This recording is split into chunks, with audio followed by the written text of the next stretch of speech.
I'm glad that we're getting some attention. I love you guys. Be safe. Stay home if you can. I always say that because it's spring break, guys. Like, the traffic is bad and it's a lot. So just be aware it's spring break, right?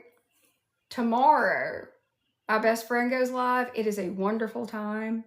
She is doing a deep dive into aliens, like as in things that are in the news right now that are real creepy, because you know we were promised to get information, right?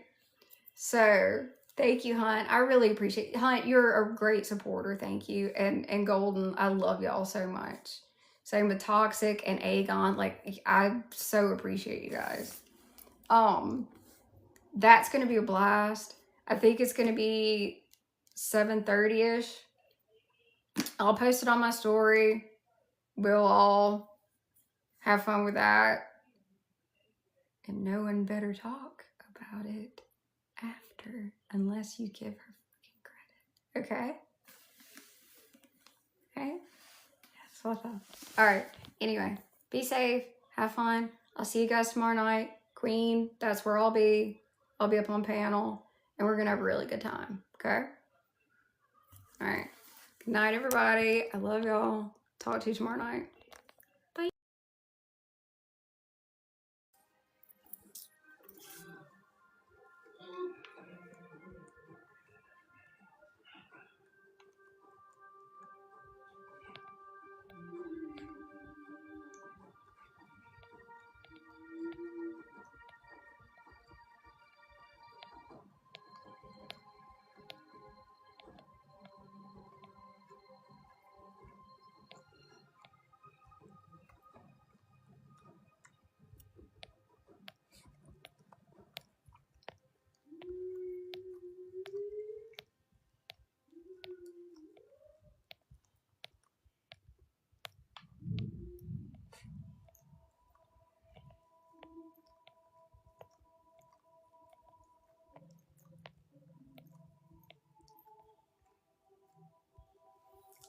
Hello, Christopher.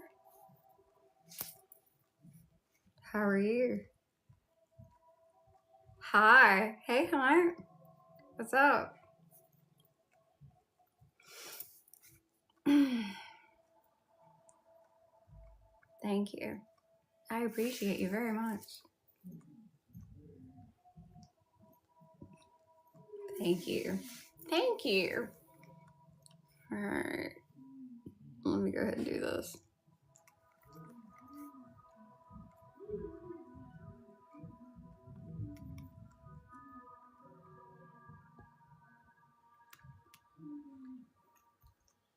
There. Thank you, Hunt. I appreciate it. Thank you, thank you. Hey, Faye. Faye. Did you hear about the Fortnite skin? I'm just gloating, hoping that notifications go out. Even if they don't, I am fantastic. Thank you, Chris. There we go. Here's the pen. Hey, Jess. Just in case anybody doesn't know, why won't it ever let me pin comments anymore? Faye's collection has some incredible content. Faye has an amazing collection. Thank you, Jessica. That is not just Daenerys and Dragons, but she definitely loves Daenerys and Dragons. Follow her. Her content, thank you. Her content is great. She has an amazing bust of Drogon that's absolutely beautiful. That I love so much. The teeth look amazing. I love it when Drogon's teeth look good. By the way, hey, how's California? By the way, Drogon's teeth look pretty cool in the Fortnite skin. Hey, Chloe. Hey, Divergent. Tell me again, who's the main character? Thank you, Hunt. The main character is probably the one with the dragon. Nah, John's fine. Thank you, hon. I appreciate you very much. Hello, Jay. I am very pleased. I'm in a very, very good mood. I love it when Daenerys gets the attention she deserves. Hello, Fire Queen. How are you? So on my bulletin board that everyone should follow, we did a poll and I asked what you guys wanted to talk about, and it was damn near even, which is interesting. Like one topic barely won. It was like the one time I checked it and it was all even. I was like, how am I gonna pick? But the East and Asshai won by like this much. Hey, Weirdy, thank you for the heartbeat. I appreciate it. Hello, Chris. How are you? So I'm gonna give it a minute and then we're gonna talk about that stuff because that's what people want to talk about. And I want to talk about what you want to talk about. By the way, there's Drogon in my eggs, just like in Fortnite.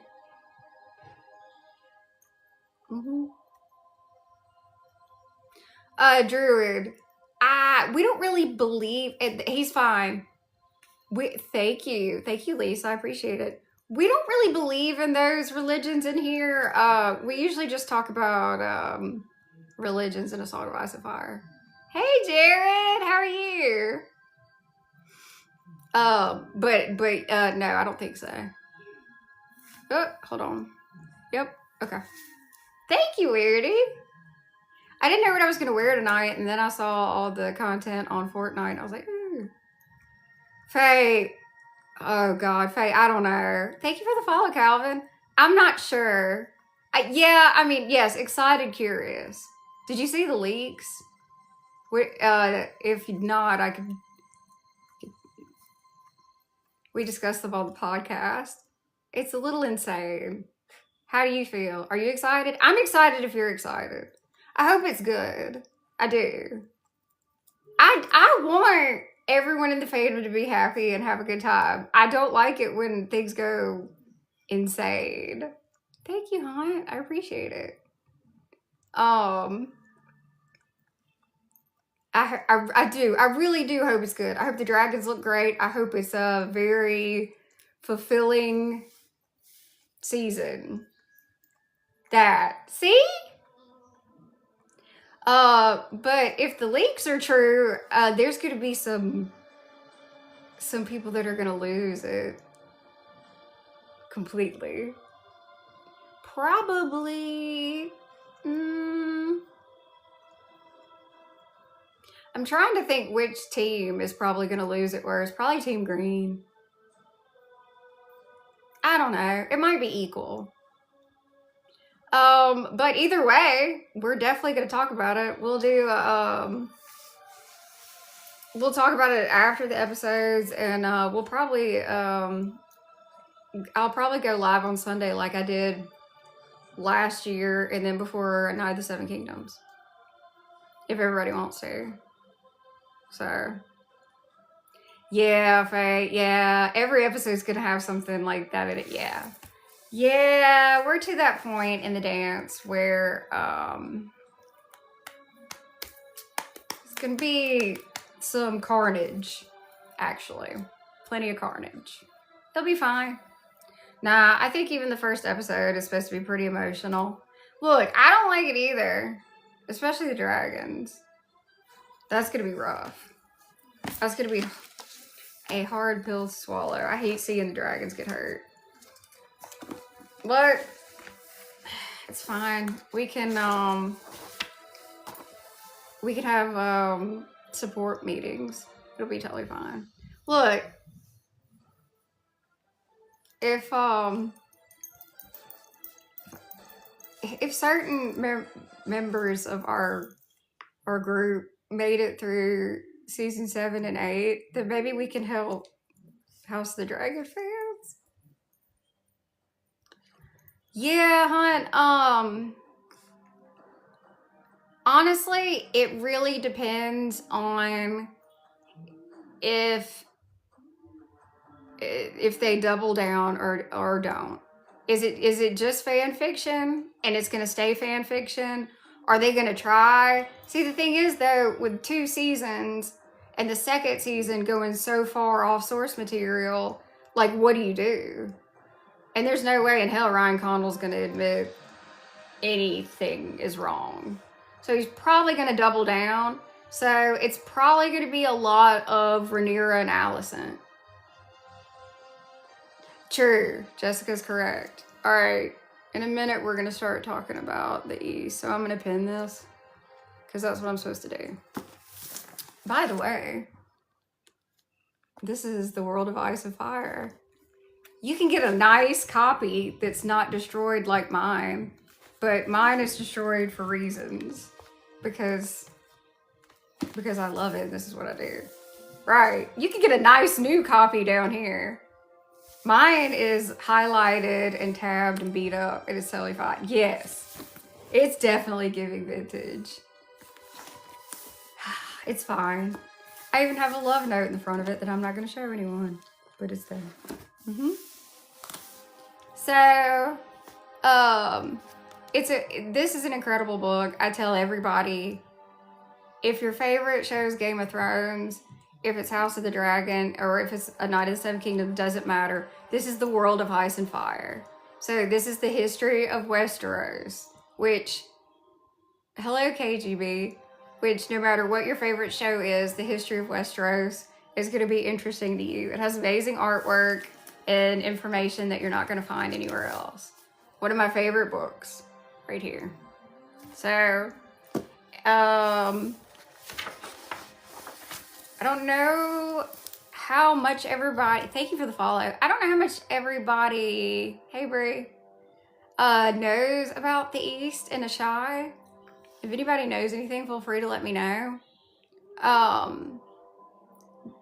Let's see.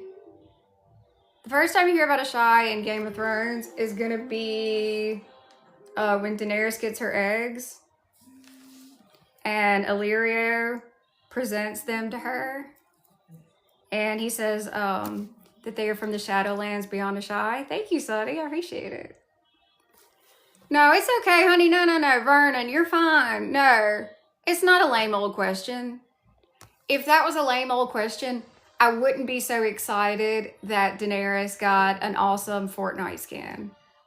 Like, you can ask my friends. Like, I got emotional about it. Every single time she gets something and it's great and I'm proud of it, like, I feel like a tiny bit of her, like, gets resurrected. Like, I know that sounds crazy, but, like, her character was just, it was awful.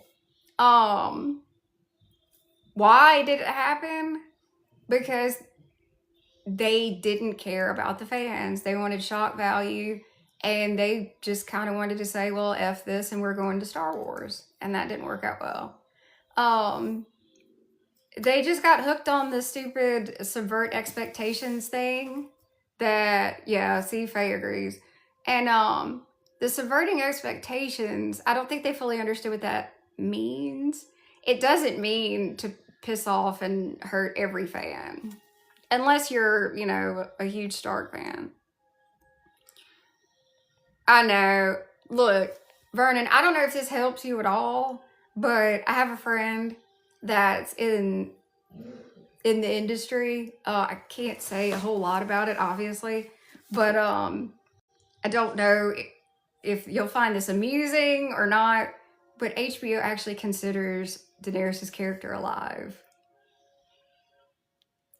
That was the whole reason they mentioned Drogon at the very end, and it's like, where is he?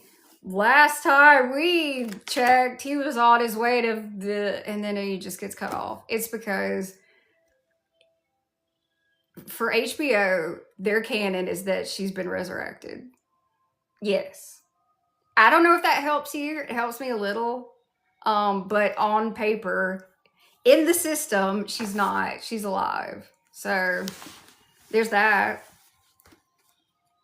And also, like, pretty much everybody knows that was not, that's not how George would write her character. So there's that too.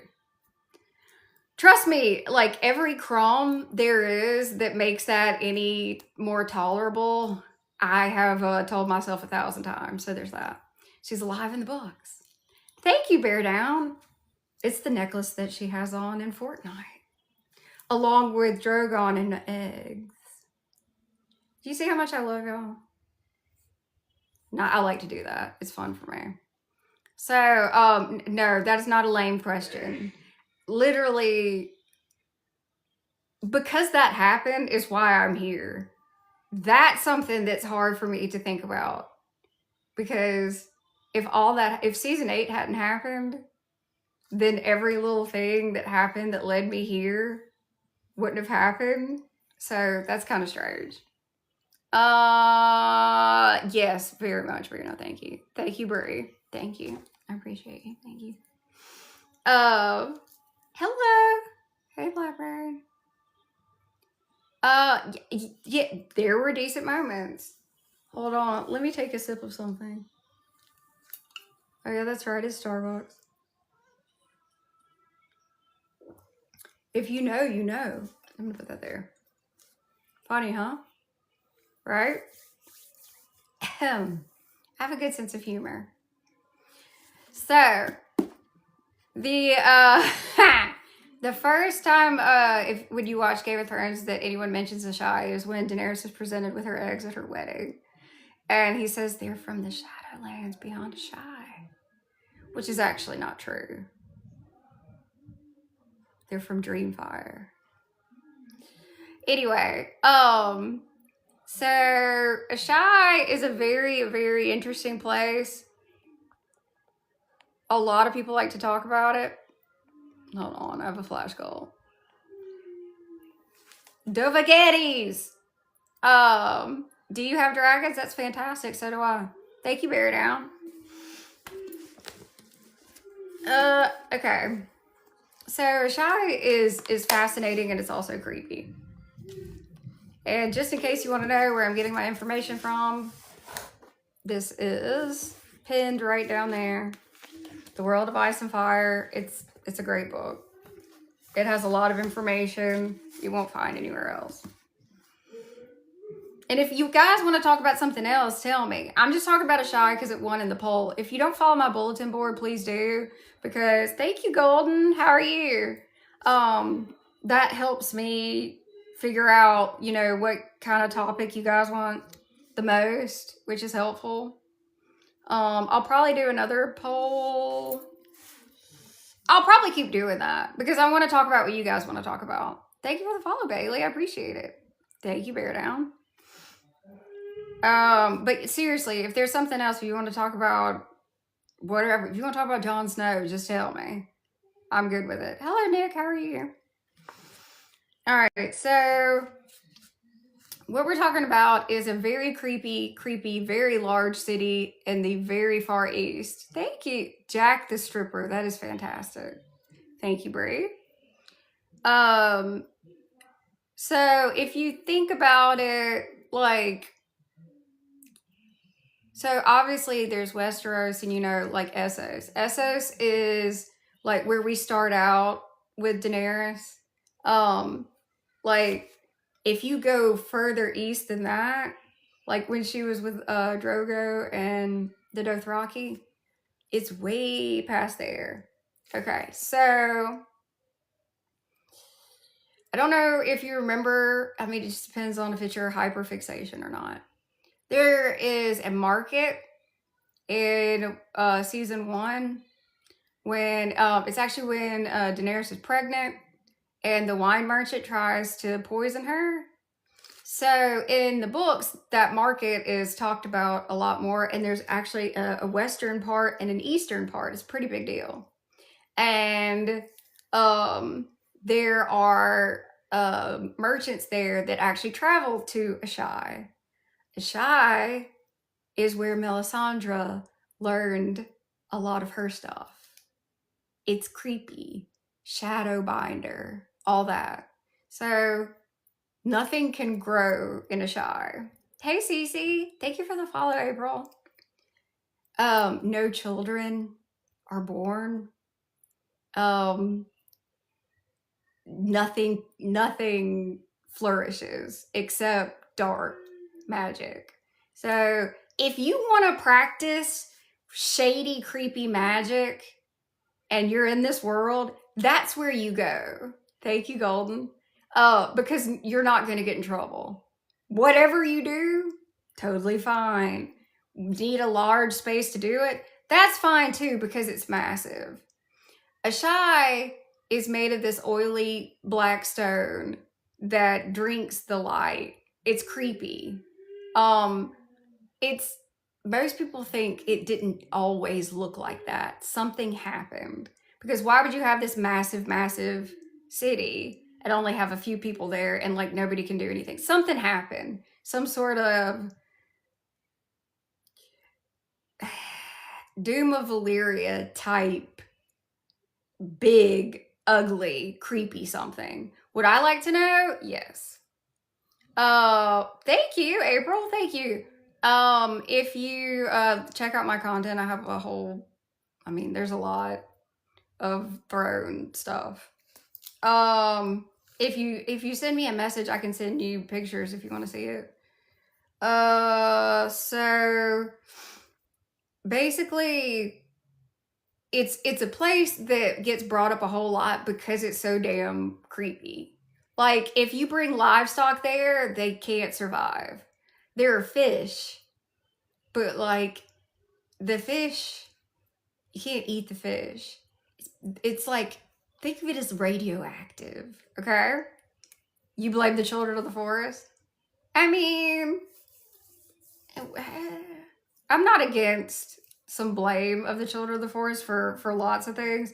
I say, since it's so old though, I was gonna say, can we figure out a way to just blame the Andals? Yeah, it's basically magic radiation. Think of it like that. That's probably the best way. Can't have a kid, can't grow anything. I don't know if you remember any talk of ghost grass. Ghost grass is really creepy.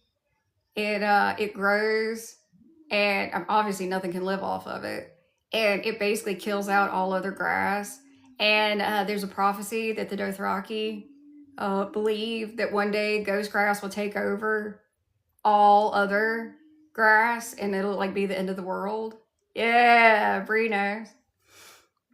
You think so? You think it's just darkness that seeped in and festered from all the dark and the blood magic? Okay. Thank you. I appreciate the compliment. Okay, Jay remembers that. Great. Yeah. Ghost grass is in Asshai. Yeah. A lot of creepy stuff. A whole lot of creepy stuff is there. That's one reason when people love talking about it. Yeah, I do. It's fascinating. Okay, I like that though. Okay, so you don't think it was like one big event happened. You think it happened over time. And that is quite possible. Asshai is very old. Very, very old.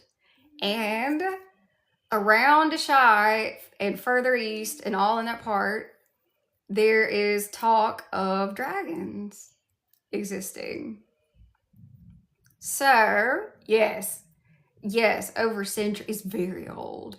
So yeah, so like what April is saying, I love this. So if you've got people doing creepy bad magic over centuries, and obviously it's just going to get darker and stranger, I could see, especially considering what it's made out of, could definitely absorb all the weird, all the dark and the negativity.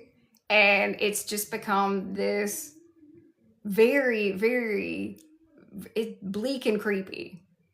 So there's one thing other than dark magic that Asshai has in abundance, and that is jewels. Precious jewels. They've got plenty of those, but all the beautiful jewels like that you can grab aren't going to help you when you have no food. So that's why I brought up the market with the shady wine merchant that has a bad ending. Like, it's not good for him. So the merchants with ships that go to Asshai, it's a very dangerous, obviously, journey, but they bring food and like you can't even drink the water there. Like, there's nothing. So if you're a fire white, it's fine, but like if you're not, you're probably happy to see a ship. So they bring food and, you know, basic materials. And then, you know, it's like, here's a whole bunch of gems. And so it's a perilous trip, but my God, the reward is a lot. Oh, thank you, Gold. I appreciate it. Thank you, Mick.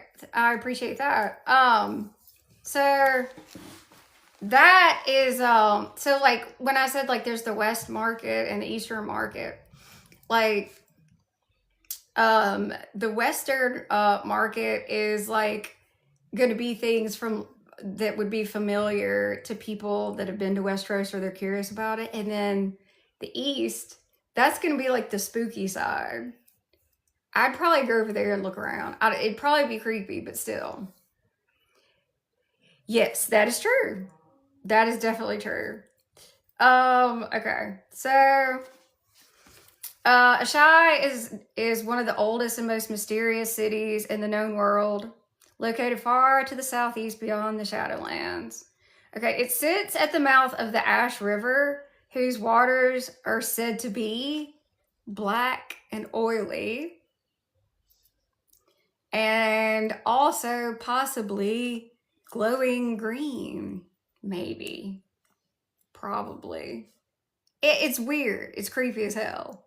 And the city is unnaturally dark even during the day. It appears dim and shadowed. If you want to know, where did that go? If you want to know what I'm talking about, it says it's pinned. Let me know if y'all can still see the book because it disappeared, but I wonder if that's just for me. I hope it's just for me. Anyway, if you want to know where, what do you mean tough room? If you want, thank you for the follow, Brad. If you want to know where I'm getting this information from, it's from this book that may or may not be down here. All right, let me unpin it and pin it back and see if that'll do it. There. This is from The World of Ice and Fire, right here. All right, thank you. Yeah, I unpinned it and pinned it back. If it disappears, I'll do that. I'll just do that again. Okay. So, like I was telling you, Asshai is enormous, yet eerily unpopulated. Many buildings are far larger than necessary, giving you the idea that there used to be a lot of people there. There's just not anymore. And its structures are made from a strange black oily stone that seems to absorb light. So it's even when the sun is out, it is oddly dark. A lot of people think it is 100% because of this black oily stone that absorbs the light. I kind of feel like it's that, plus it's probably a curse. I mean, the damn place seems cursed as hell. So it's probably cursed where the sunlight can't come through and, you know, the black oily stone. And a lot of people talk about that. No, just used to have a lot of people. Yes, it's nothing but bad juju. And like, I don't think there's enough sage anywhere to help anything. Thank you, Golden. Okay, so no children are ever seen in Asshai. It's only adults. Nobody gets pregnant in Asshai. So I mean, if you're worried about getting pregnant, I mean, I wouldn't travel there just for that reason, but the only babies born in Asshai are shadow babies. Yep, it's like Harrenhal. It's larger than necessary. And it would house a lot of people. A whole lot. It seems like it's been abandoned. I would love to get some more information. Like, okay, you know, like how they uncovered like the frescoes and they learned about like Roman art and like then they find architecture and stuff. I want somebody to go inside some places in Asshai and let me know if there's something painted there, please. Whatever the hell you'll tell me, please. There's got to be stuff. There's probably old creepy scrolls and stuff. I don't want to go. Yes. The black oily stone. We don't know where it came from. It's really creepy. The sea stone chair is made out of it. The base of the high tower is made out of it. And thank you, Golden. I appreciate y'all. Chris and I talk about it because, yeah, obviously this is what we talk about. And we even kind of thought that maybe the stone itself can affect you over time if you're in contact with it. And if you think about that, so that would mean if you're sitting the sea stone chair and you're around it a lot, maybe it corrupts you. Maybe it turns you into a jealous, sick person. Maybe it makes you think, ooh, rebellion. And then the high tower, I mean, that's the maesters. That's a lot of shady stuff going on there. I don't trust the maesters at all. I don't trust the high towers either. Like, not a bit. So if at the base is this oily black stone, is that like, maybe it doesn't make you twisted and paranoid and creepy. Maybe over time, if you already have that, it just intensifies it. Yeah. Yes, kind of like that. Yes, Bree is very smart and very beautiful. All my friends are gorgeous and intelligent. I'm very lucky. Um, so maybe the longer you're exposed to it, maybe if you already have like a seed of creepy evil, it brings it out. Yes, I mean, it's definitely intriguing. Definitely, there's some great fan art, and we'll look at that. No, Jay, I don't think it was always a dark place. Is in like it looks dark. Nah, it's too massive. It used to be a big deal, and either like we were saying, over time it became what it is, or there was a cataclysmic event. Yeah, like Bree said, slow corruption, or it might have been both. It might have been on its way, and then there was finally like one. Hey, that shadow baby was way too big, and it just and you have what you have today. Yes, and a lot of people think it was a completely normal city at one point, and they want to know who the hell was there. Thank you, Golden. I appreciate that. So it's not just that like nothing grows there. Okay, if you bring an animal to Asshai, like you think you're gonna like raise some cows or some goats, it's not gonna happen. They get sick. Yep. So like if you don't have ships coming over bringing you a ham sandwich, man, you're screwed. You're just totally screwed. You better hope they have produce too, because if you think about it, that'd be like the perfect place to get hella scurvy. Although if you're a shadowbinder, I'm sure you don't give a damn about scurvy. I just thought I'd point that out. Right? Because I'm sure there's a lot of people that are really concerned with that. If you don't have fresh fruit, you get scurvy. All right. If you want to know where I get this information from, it's right here. The World of Ice and Fire. One of the best books. Okay.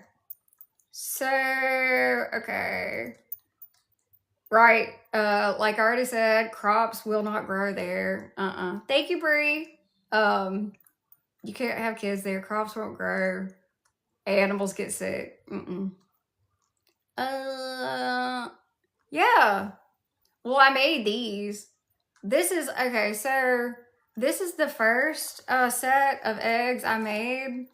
Like I made another set. I got better at it, which is great. This is my set of eggs that I use on Halloween so that people can touch it. Like I have the Noble Collection set, and that ain't going anywhere. And then I have my better set that I made, and then those nobody's touching. These are my hey, you want to hold my dragon egg set, and it's just a massive foam egg, and it's pins and painted.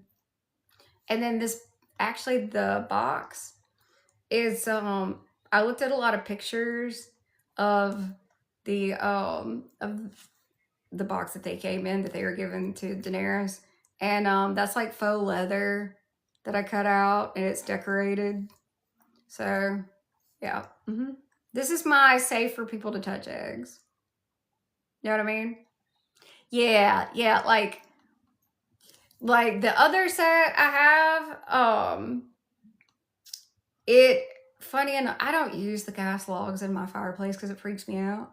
So I have dragon eggs in the fireplace with fairy lights because to me that makes sense because I'm not going to use it as fireplace. So it keeps the eggs warm. Right, exactly. So there you go. But yeah, no, I've made a lot of eggs. Actually, I'm about to start another egg project.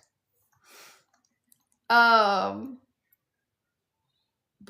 my favorite set that is really cool, the Noble Collection set. They still sell them, I think. And those look like they're petrified. Oh no, April, are you serious? Oh my god, I did the 3D puzzle eggs. It took, thank you for the follow. It took so long. No. I think I would cry. Yeah, Golden. Noble Collections on TikTok. April, I would have been too. Yeah, I would not have liked that at all. Those are really difficult to put together. Ooh, I hope you gave him a guilt trip. Yes, Brie, they are. That's why those are on a shelf and they're not moved. They're very pretty. That's my favorite set. I have my playlist that's Daenerys and dragons. I've done 2 TikToks showing my egg collection, so you can check that out if you're interested. I've made a lot of eggs. I have a lot. I've been given a lot, and then I've made like all different sizes. I've made some massive. Like the eggs over there are like this big. I made very large dragon eggs. Thank you, Golden. I appreciate it. And like my smallest eggs are like that big. And the biggest ones are like that. Because it's fun. Ah, April, very nice. Very nice. I like that. Yes, guilt is a motivator. Yes, very nice. Very nice. I love that. Would also do that. Would also do that. Gold, if you'll remind me, I'd be happy to show you. Oh yeah, I love doing it. What I'm about to start now is so Easter is really good for me. Because there's all sorts of eggs you can buy. You know, meant for children to decorate or something like that, or decor. Not for me. I buy them so they're dragon eggs. So I saw some wooden eggs at a craft store, and they're actually like flat on the bottom, which is very convenient for me. And I'm about to start painting them like the different dragons. And I haven't decided if I'm just going to paint them or if I'm going to make them textured too. I'm not sure. But yeah, that's my next project. One of my next projects. You know what? And it's really sad because you don't even understand that that's not what Daenerys wants. So you have no knowledge. And no one's ever sat on you. So there's that. And no one ever will. How does that make you feel?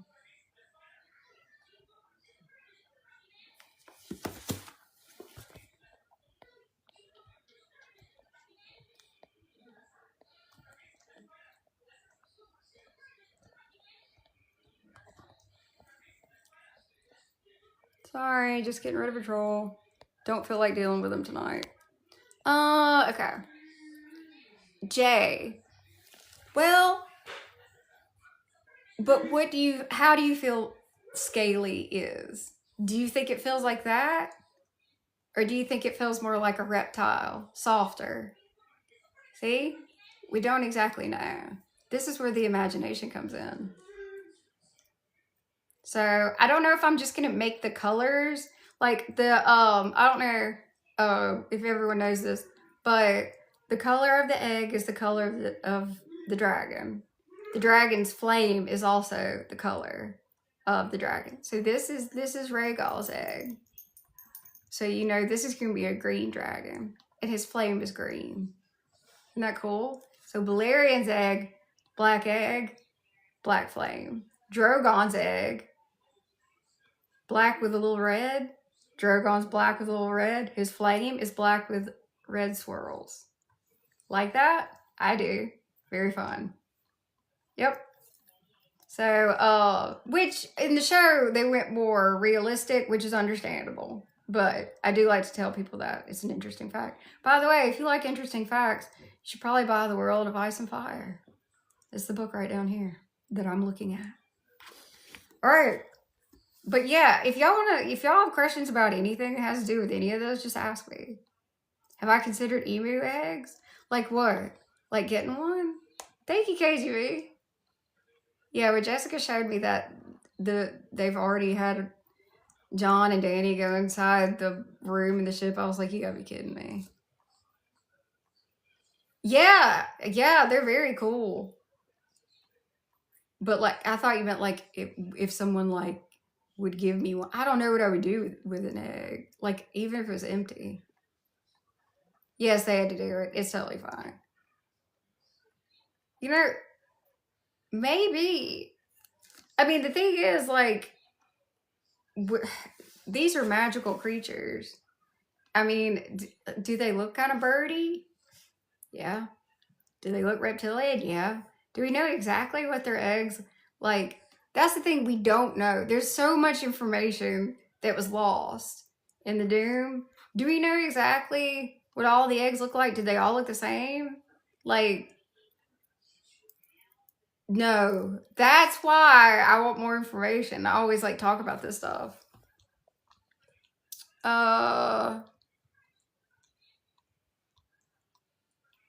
Golden, that would be actually really cool.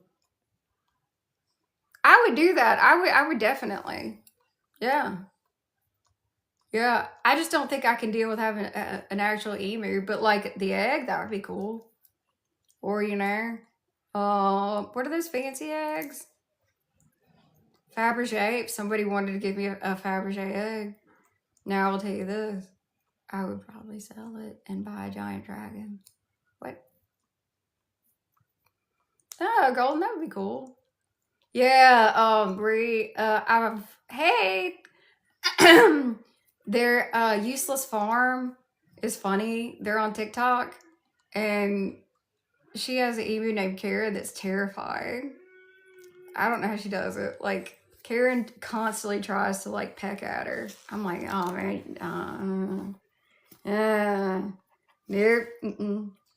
But the male is sweet as he can be. The female's always trying to kick her ass. Okay, yeah, I think I already said this. Asshai has no visible agriculture or natural food sources at all. The air and water are rumored to be poisoned or corrupted by dark magic. So, like, even the air. So you're not supposed to stay there for very long. So basically, if you're a merchant and you've made it all the way there, it's like, give me the gems. Give me all that, and I'm getting the hell out of here. It has a creepy vibe. No one wants to stay there unless you're into some really dark magic. Okay. So, Asshai is a global center for dark magic, shadow binding, and forbidden knowledge. All right, so forbidden knowledge. What does that exactly mean? Oh, that's cool. Could forbidden knowledge have something to do with dragons? Yeah. Yeah. Because guess what you don't want? You probably don't want a how-to of how to use blood magic to bind yourself to dragons just out there for anyone. Could be warging. I agree, April.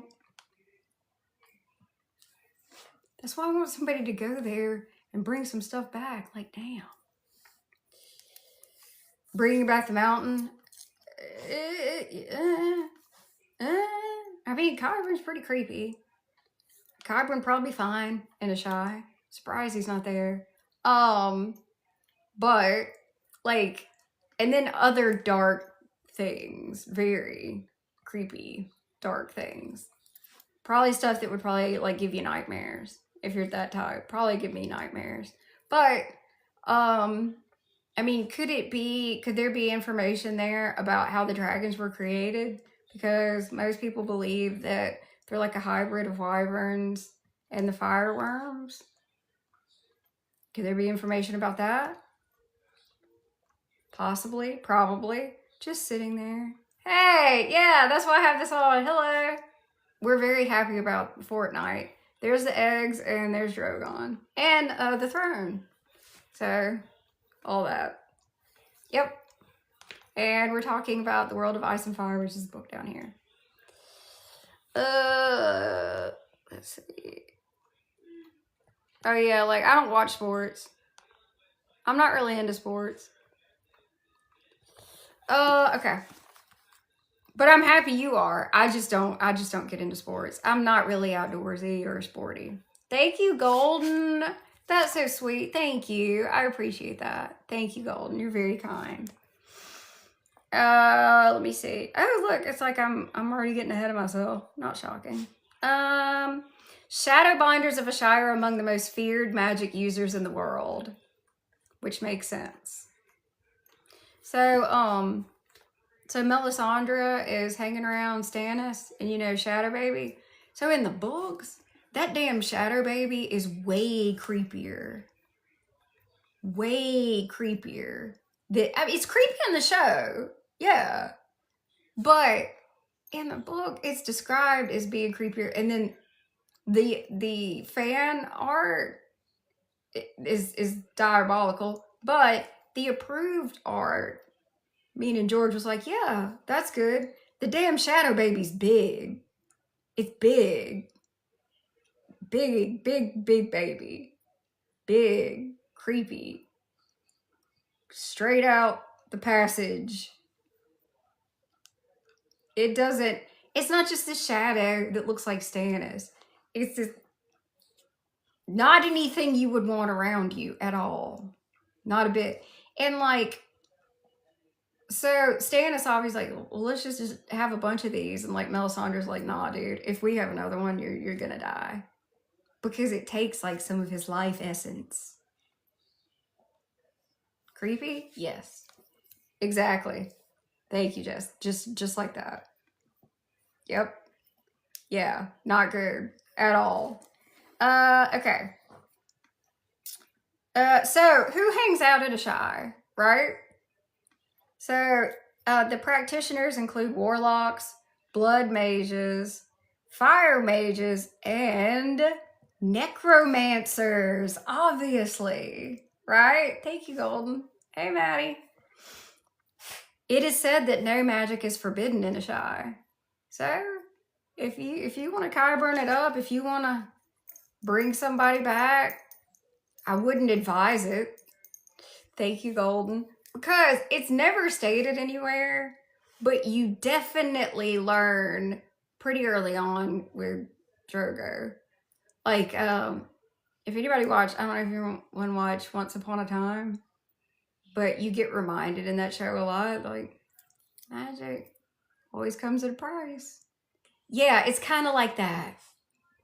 You get that idea. The longer you hang out in this world, it's like, nah, man, nothing's free. You gotta pay. You gotta pay. Yeah. And then the thing is, like, if you ask for something and you go about it a magic way, you might get what you want, but it's gonna be jacked up. Like, it's like Drogo, literally. Bring him back. Well, there he is, but he's a vegetable. Like that. You know what I mean? Yes. I think about it all the time. What Rumpel says. I mean, it comes at a cost. Yes. There are definitely, yes, there are rumors to be, I don't know if they're weird. They could be weird. I can promise you they're wild. And yeah, they might be strange. Seriously. Worked out okay for Stannis? I mean, hey, Bob. Yeah. I don't know.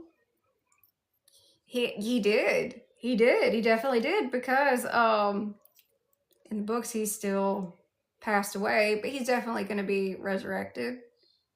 Yeah. Yeah, Brie. Seriously. Hey, country boy, how are you? But, John's obviously going to be brought back. Yes, Lord, or yeah. Yeah. I mean, it's almost 100%. Yeah. Yeah. But like, the thing is, though, what kind of dragons? Right? Like, thank you, John.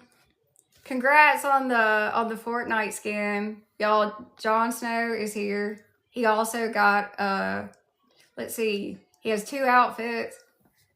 It's amazing what my brain keeps and what it throws away. He got 2 outfits, long claw. He has a really cool Stark shield. It's very badass. Hi. And let's see, obviously throne, and then there's a dragon glass sword that can be either the one that John had, or it could be the one that Daenerys had, whichever, you know. No, I did not see Ghost. I did not. But Daenerys has Drogon. That's why I grabbed Drogon. And then there's the eggs. So, yeah. So, there's dragon eggs, long claw, dragon glass sword, the for the Night King, it's his ice javelin. I don't really want to get into that too soon. And then there's Drogon, the Iron Throne. I think that's it. And then there's the shield. Yeah, I paid very close attention to this. Lorador. I like that. So Lorador's talking about the cannibal. The cannibal is a wild dragon on Dragonstone around the time of House of the Dragon. And they called him the cannibal. He was named by the small folk because he would eat dragon eggs, baby dragons, and also dead dragons. And the first person I ever heard, thank you for the follow, talk about him being a different type of dragon is Chris. Halloween night that's in the chat. Because I was like, man, I hate that. I hate that he's over there eating kids. And he's like, maybe he doesn't realize that that's what they are. And I'm like, what do you mean? He's like, well, he was there. He's been there for a long time. And what if he's a completely different type of dragon, so he doesn't recognize the other dragons as like the same? So then he's not really a cannibal. And I was like, damn, that's interesting. So that's the first time anyone had ever said that to me. So ever since then, it's stuck in my head. So yeah, like he's a completely different type. And a lot of the artwork of him, he does look very different. So it makes me feel a lot better about him. If he's not like sitting there thinking, oh, look, I mean, that could be one of my nephews. And he's just thinking, ooh, food. A lot of people love the cannibal. I did a poll asking, what's your favorite? This surprised me now. I'll be honest with you. If you don't like dragons, then you shouldn't be in here. I did a poll. Who is your favorite wild dragon? Grey Ghost, Sheep Stealer, or the Cannibal? Would anyone like to guess who won? I was surprised.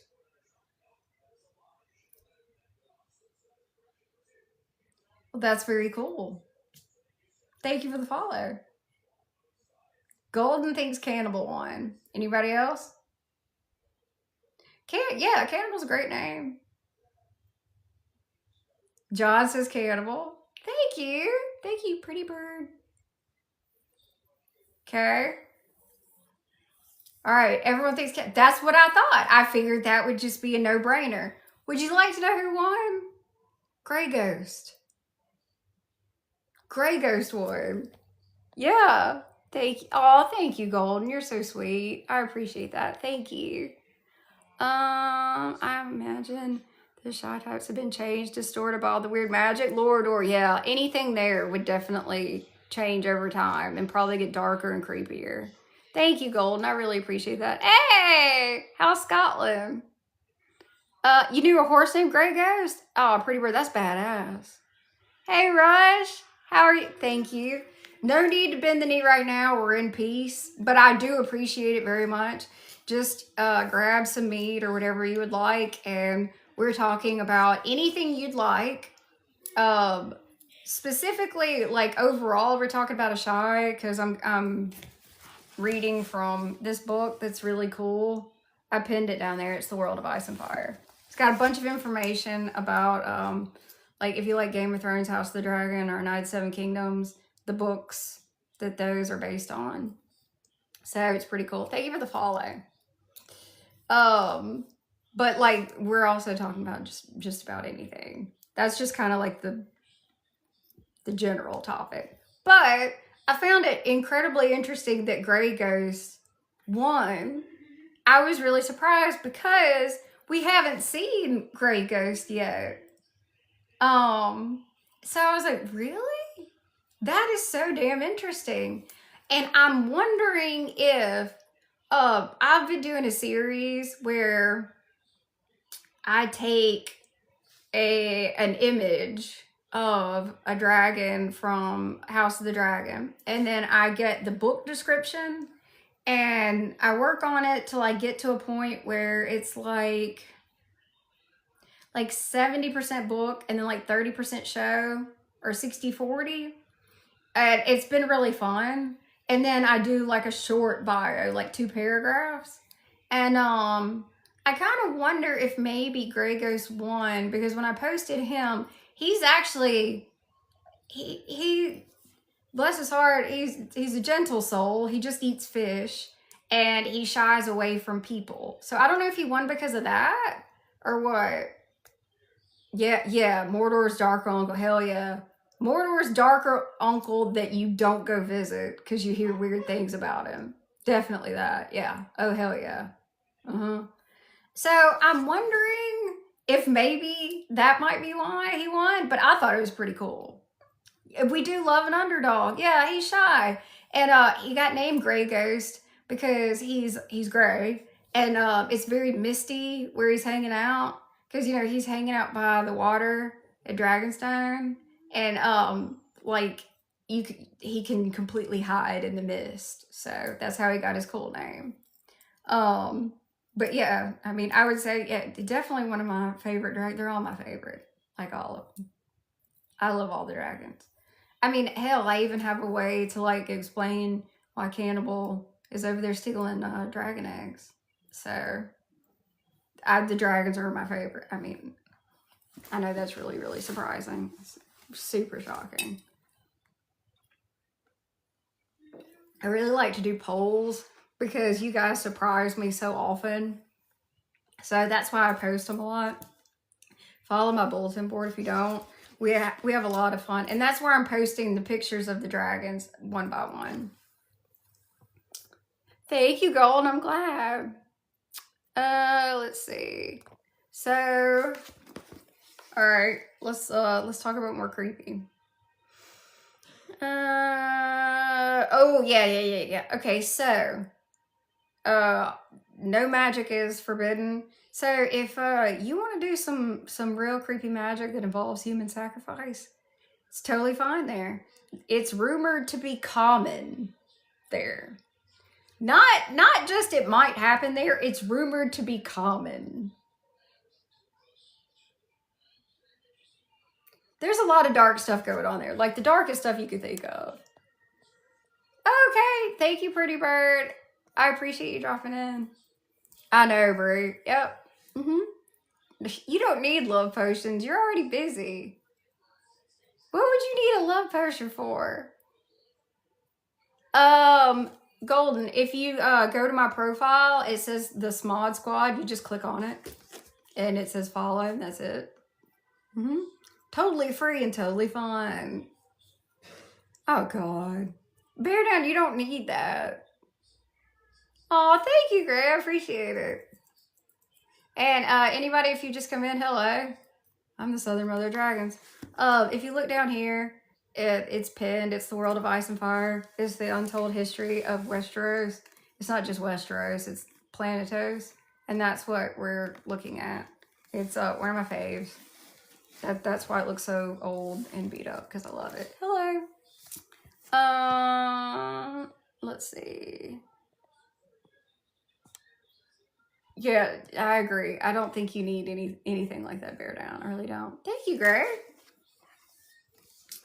Let's see. The art of shadow binding allows users to create living shadows or assassins, which is, you know, handy. I'm glad that my best friend Jessica doesn't have access to that, because she has road rage. And there'd be a lot less people in this world. I'm just going to put that out there. Okay. Here's another thing. Did you know that magic is stronger at different places? I don't know if anybody knew that. I know, Golden. Thank you, Gray. Right.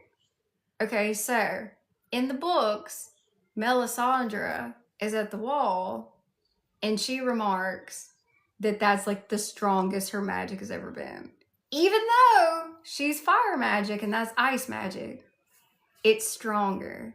It's like, okay, after the dragons are born, so after that, you know, Daenerys goes through the Red Waste. They have a very difficult time, and they get to Karth. So when they're in Karth, the dragons are there.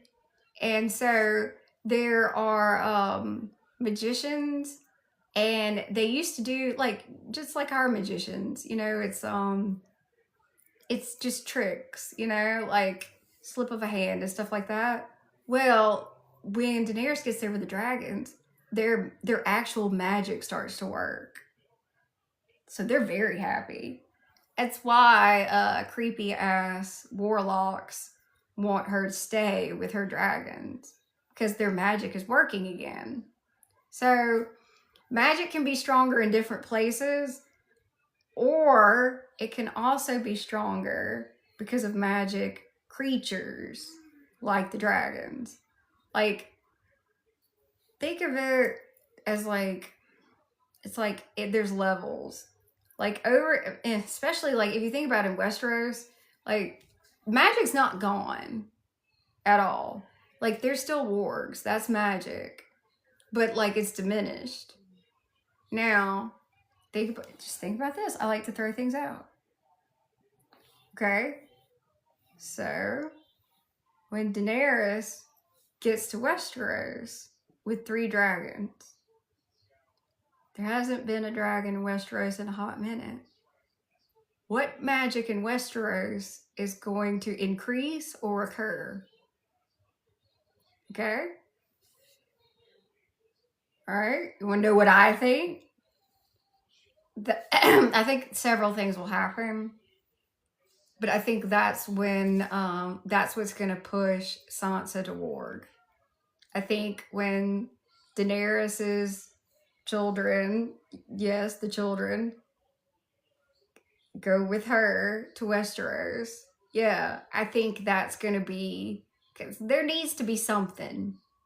Because she didn't get to spend very much time with her direwolf, which is very sad. So I think that's when she's going to warg into a bird.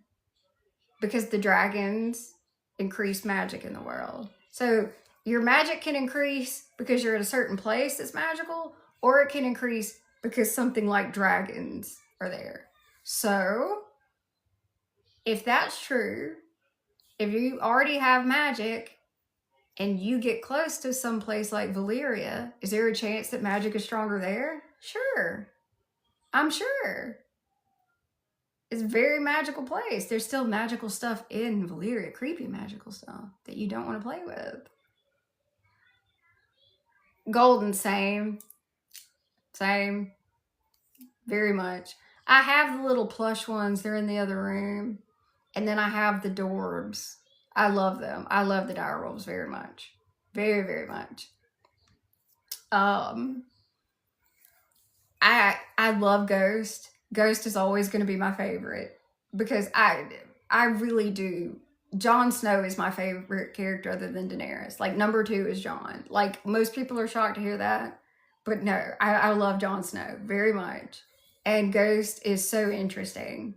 But if you ask me my favorite other than Ghost, it's always going to be Grey Wind. Always. Nymeria it's very close, but Grey Wind, Rob and Grey Wind's relationship is really cool. And because they were so connected, that's the reason. Okay, George writes very layered stories. I don't know how he does it. Like, I have no idea. But, like, literally, that's why we have Rob with Grey Wind's head. Because they were so close. Like, that's why, that's how he dies. Do you see? The poetic, dark, like, connection? Because they were so connected. So you have a man with the wolf head. See? Because what was Rob? He was a man that could have a wolf in his head, or he could be in a wolf in his head. See what I mean? Yeah. I love Grey Wind. I wish we got a Rob POV. I'd love to know more about how he felt being a warg. I completely understand why he would hide it. Number one, it's an advantage. You can go spy on the other army. But he didn't grow up around people that were pro magic. So, I mean, you got old Nan telling stories and stuff. But, like, wargs are weird people beyond the wall, right? No, that's weird. That's weird wildling free folk stuff. Yeah. No. Like ice spiders and stuff. So, you obviously have somebody that can do something that's not really going to talk about it. Not necessarily ashamed, but aware that people would view him incredibly differently. And we're already talking about a 14, 15-year-old guy that's like, I'm king in the north. And he's literally like commanding an army. So if you're Rob, it's like, hell, I'm already fighting for them to see me as a man and not a child. If I start telling them that I can look through Grey Wind's eyes, probably going to lose half of them. So, pretty sure that's why he didn't say anything. But I would like to know how often he did. And was that why? Because, like, Tywin's pissed that Rob's winning because he's a kid and it's Tywin. And it's like, yeah, bitch, it's because he has a fucking direwolf. Anyway, I like Rob. I do. Very sad. Yes, Bree, definitely. He's like, man, I'm trying to get them to not think of me as a boy, and I'm trying for my mom to not embarrass me. I can't tell them I'm a dog. It's understandable. It is. Okay, so magic is believed to be stronger in Asshai than almost anywhere else. So, if you think of that, and you think of the people that we know that have magic, what would that mean for them if they traveled there? See? Do you see? These are the things I think about. So, we have someone, anybody, that's a warg. What happens if they go to Asshai? Do they become like a super warg and they can warg into lots more? Something else happened. Yes. Because, like, more than likely they just become a stronger warg. But my thing, but at what cost? Hell yeah, there's always a cost. So, we have, like, Varamir Sixskins. He's got multiple animals he can warg into. He's a very powerful warg. What if you go to Asshai? Does that mean maybe you could warg into more than one at a time? See, I like to pose these questions. Yeah, like, okay, Jay, very nice. Maybe you could warg into more than one at a time, but maybe your lifespan is shortened because the animal's lifespan is shorter than a human. There's the price. Again. Yeah, true. But, like, maybe you just spent some time there and you pick up extra magic. Maybe you're a warg, you don't bring your animals with you. You just hang out there for a bit, read some scrolls. Yes, probably definitely more paranoid. Hell, you should be. The people that are there are not, that's not nice people. And they're all covered. You don't even see anybody because they don't want you to know who they are. They're doing weird stuff, leading people around to do God knows what. Gods know what. Bad things. All right, so, okay. Again, legends claim the first dragons came from the Shadowlands beyond Asshai and not Valyria. We've talked about this before. Hey, Aegon! Yes, hence the outfit and the eggs and Drogon. I'm very happy. Yes. Yes. It's good to be alive. It's good to be trending. I'm very, very happy. And Drogon looks fantastic. Like, literally got emotional about it. Yep. Literally got emotional about it. Think they did a fantastic job. Jon looks great too. The Night King, I'm sure, is fine. I mean, the bitterness is never going to stop on that. But, you know, not mad that in every single picture, it's either just Daenerys or Daenerys in the front of the three. Obviously, main character energy. Yeah. But yeah, Aegon, you know me. I had to recreate. So yeah, we're kind of celebrating that, and we're talking about the world of Ice and Fire. I did a poll, and people wanted to talk about Asshai, so we're talking about that. But if people want to talk about something else, bring it up. Feel free. Thank you, Bray. We're just talking about magic and nerdy stuff, dragons and whatnot. How are you, by the way? But I highly recommend this book if you like Game of Thrones, if you like A Song of Ice and Fire, House of the Dragon, A Knight of the Seven Kingdoms.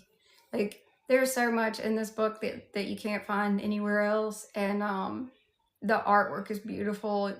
You won't regret it. I love it. Hey, Toxic! How are you?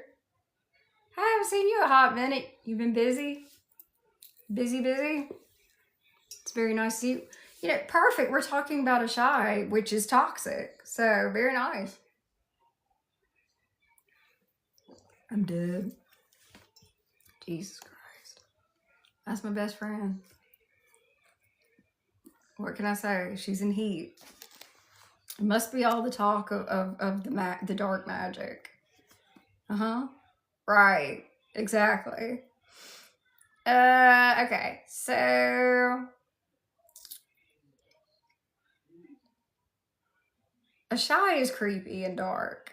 But what if I told you there was a city further east that was creepier? Would you believe me? We'll briefly talk about this. Further east is Stagai. And it's known as the Corpse City. Mm-hmm. This is why I need more information. It's said to be completely abandoned and even darker than Asshai. Travelers claim demons and unnatural creatures inhabit these lands. So we've gone from shadowbinders to straight up demons. Right?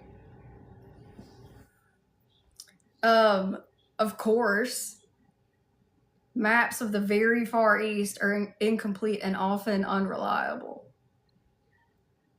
I mean, because who is going to go there unless you're batshit crazy? And like, the people of Essos know rumors, and like the people of Westeros know even less. You know? Like, anytime I'm like, yeah, Westeros is fine, it's mostly boring. This is why. Like, now you know why. Like, there's a lot. Like, there's a whole lot. I like Essos way more than Westeros, and then I'm fascinated with anything east. Further east. The further you go, the weirder it is. Oh, thank you, Toxic. I appreciate it. Did you hear about my Fortnite skins? Did you? I'm back. Apparently. I'm back. If I'm on Fortnite, then I'm not dead. Bree, we do. We definitely do. Let's see. As far as what we would consider religion in Asshai, if anyone even considers anything they do a religion, there's obviously a connection to R'hllor, the Lord of Light, shadow binding and all that, like Melisandre, and the very important Kinvara. That's sarcasm. Let's see. There's a wild theory that the ones who stop the long night will end up ruling Planetos. I mean,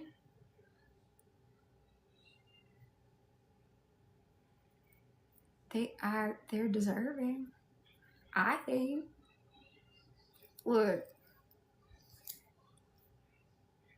would I have a problem with that? As long as it's Daenerys and maybe Jon and Daenerys. Nah, not at all. Not a problem. Azor Ahai and the Jade Emperor are the same person. Highly debated. Highly debated. For literally, how long? 15 years? More than that? That's some deep lore. Okay, so Azor Ahai, some people think Azor Ahai is the prince who was promised, and some people think it's two separate people.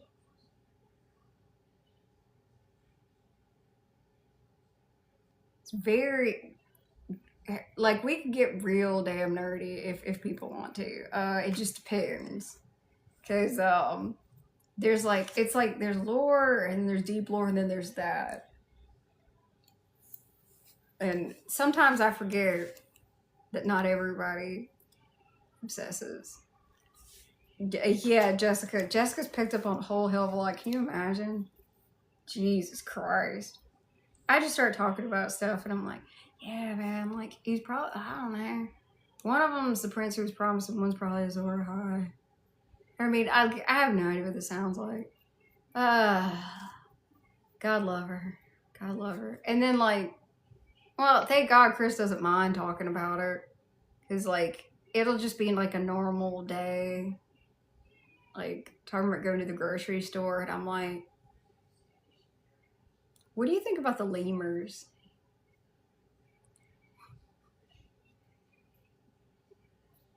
You know, the Valyrians. What do you think about them? No, you don't mind. Thank you, Toxic. Thank you. Especially considering that's one of the lines for my podcast. I want to talk nerdy to you.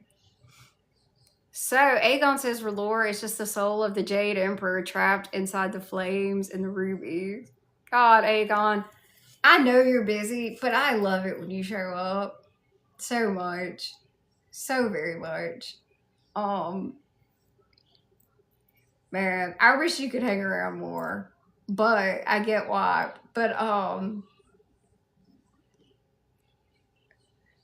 we did a podcast episode about the leaks for the next season of House of the Dragon.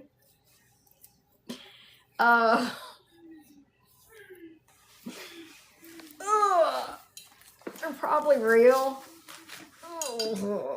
And I don't know, man. At this point, it's just a love story. Thank you, Bree. I'm so glad you enjoyed it. Thank you. It was meant to give you a laugh. Who am I? I'm the Southern Mother of Dragons.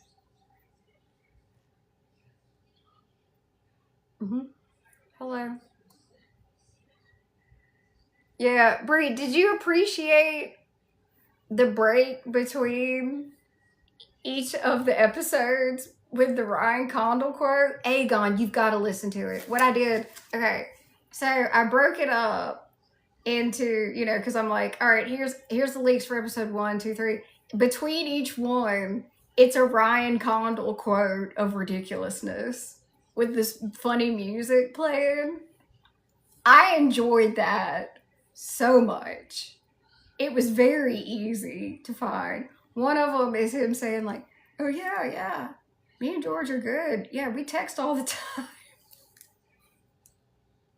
You gotta listen to it just for that. Obviously, it starts off with, Aegon in his days in Valyria. Oh God. Thank you. Thank you. I'm the Southern Mother of Dragons. This is what I do. I was not in Game of Thrones. Daenerys Targaryen was. I am it's a bit me, a bit Daenerys, and a bit funny. But yes, this is what I do. I've been very lucky to be involved in several things like the Game of Thrones auction. I got to be there. I've worked with May of London, who did the jewelry for Daenerys. And like here's that's one of the rings. May of London's really cool. I have a playlist. This is the ring she has on when she touches the sand and she gets the Dragonstone. But I'm very happy. This is what I do. It's opened a lot of doors for me, and I get to talk about what I love.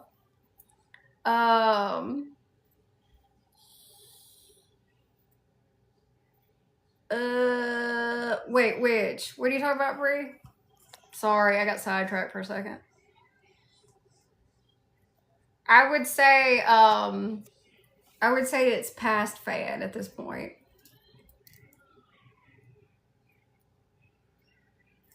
Yeah, I'll be honest with you, Aegon. Yeah. And I had to make a decision. Well, thank you. You're very kind. But I think the casting was fantastic. I made a decision.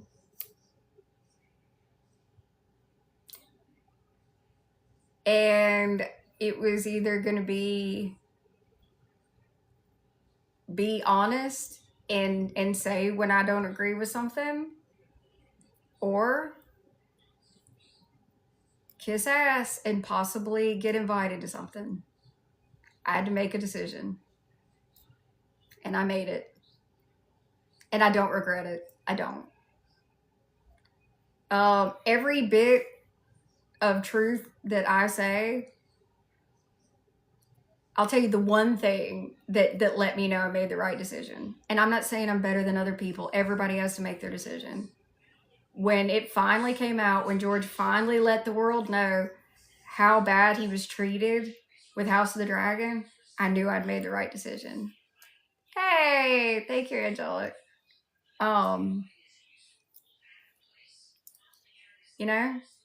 So but I mean, on the flip side, I love A Night of the Seven Kingdoms. I mean, I had a great time watching it. Everything I've made on that has been glowing, and I love it.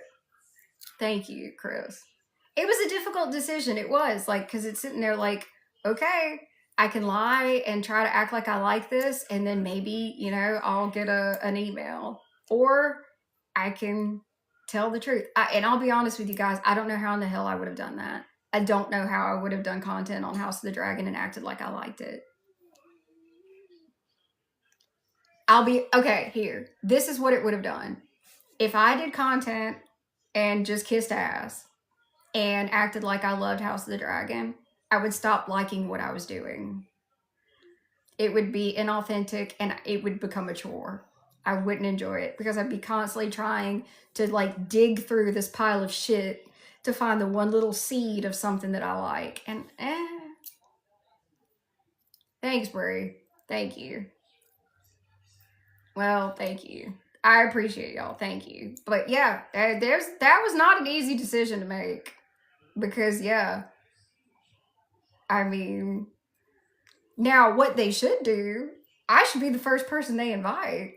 Because wouldn't you want to try to change someone's mind? But hell, I think they're just looking for kiss ass stuff, so You know? I'm not gonna lie and say I like the last season of Game of Thrones. I'm not gonna lie and say I like House of the Dragon. Considering where the last season of Game of Thrones did, even to the actors.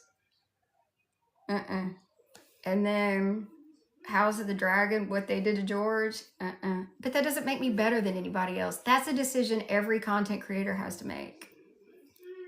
Yeah. Yes. Aegon is correct. Yes. And here's the thing. If you're okay with that, I don't have a problem with it. I'm not better than those people. That is a decision you have to make based on what you feel like, financial shit, and what you're comfortable with. I'm not better. I'm not over here like saying, oh, I'm better because I tell the truth. I'm not. I just had to make a decision. I like to be funny. And if something's ridiculous, I want to talk about it.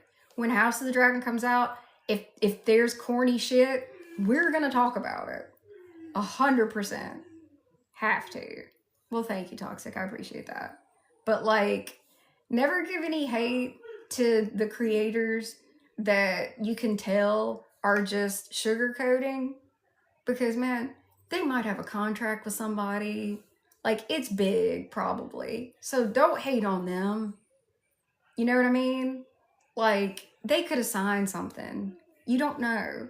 Or maybe they really do feel like that. So don't ever hate on them. Yes, it's personal choice. And I'm going to let Aegon speak for me. Because I'm trying to be overly diplomatic. But that, you know? But at the same time, like, I mean, I've gotten to do so. Hell, I mean, I just got the damn huge ass PR box of the blind bag figures. And I got like, not only did I get all of them, like I had like duplicates. So I'm fine, you know? So, hello. No, I'm good. I'm good. Like, I mean, I'm still working with a bunch of different companies. So I'm not missing out on anything that no. I'm having fun, a lot of fun, and I've got stuff coming up. Can't say shit about, but I always have stuff. Aegon, I got the chase. If I can get another one, I'll let you know, okay? But I got it. I got it. If it's difficult, if you're really having a hard time, let me know, and I'll see what I can do. Okay? Have you seen the little ones that I've been doing? I've done 2 parts. I think you'd like those too. Oh, Toxic, thank you. That's like the nicest thing anybody could possibly say. Thank you. I appreciate that. Thank you. There's some of the small little figures that I think are really great. Because there's Viserys with his golden crown, like melting. Yeah, they're like this big. Oh god, my favorite ones are going to be in part 3 because I like to build up. But the 2 Dany figures are. The Dany chase is so cute. It has all 3 dragons, even though it's this big. And see, like, to my knowledge, I don't think another creator's gotten those. Oh, thank you. But this is to celebrate Fortnite. Daenerys got Fortnite skins and eggs and Drogon. So, we're very happy about that. We're also talking about stuff that's in the books and in the show. Because I'm looking at one of my favorites. This is The World of Ice and Fire. It's linked down there. It's a really great book. Mine is very beat up, and I'm proud of it. Is it? I didn't know. Oh, I love that. Oh, do you? Oh, good. Do you have Rise of the Dragon? Rise of the Dragon is my other one I go to all the time. I love a big old coffee table book with good pictures. It's something, it just, feels good to my brain.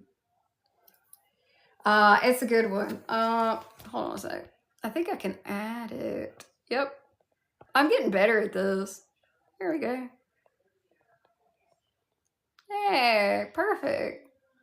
All right, and there.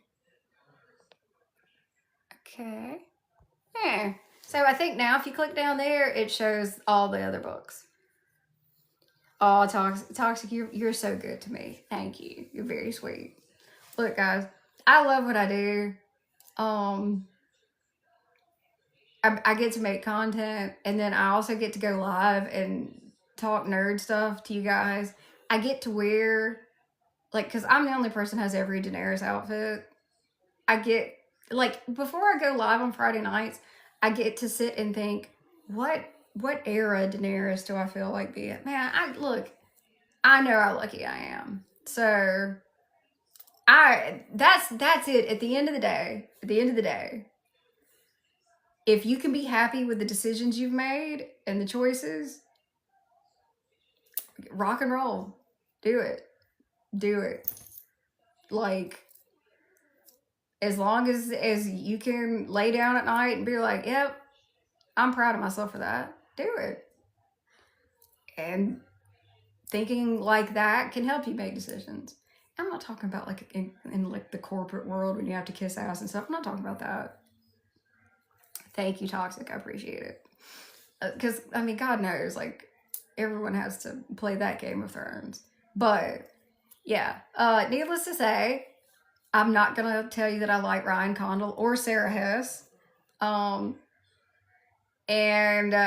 whatever House of the Dragon ends up being, we will have a great time roasting the hell out of it, which is appropriate. So, I love drag queens, and if you have a problem with them, that says more about you than them, actually. But, I have a feeling that the leaks are probably true, and if that's the case, there's probably gonna be some unrest.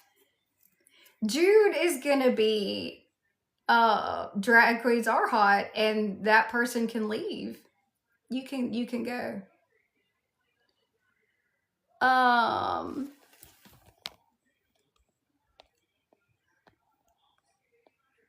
do it.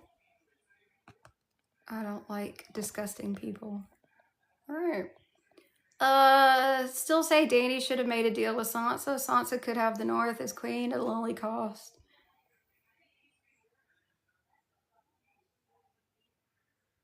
Aegon. I'm with you on that. With that kind of money, I could buy that Drogon.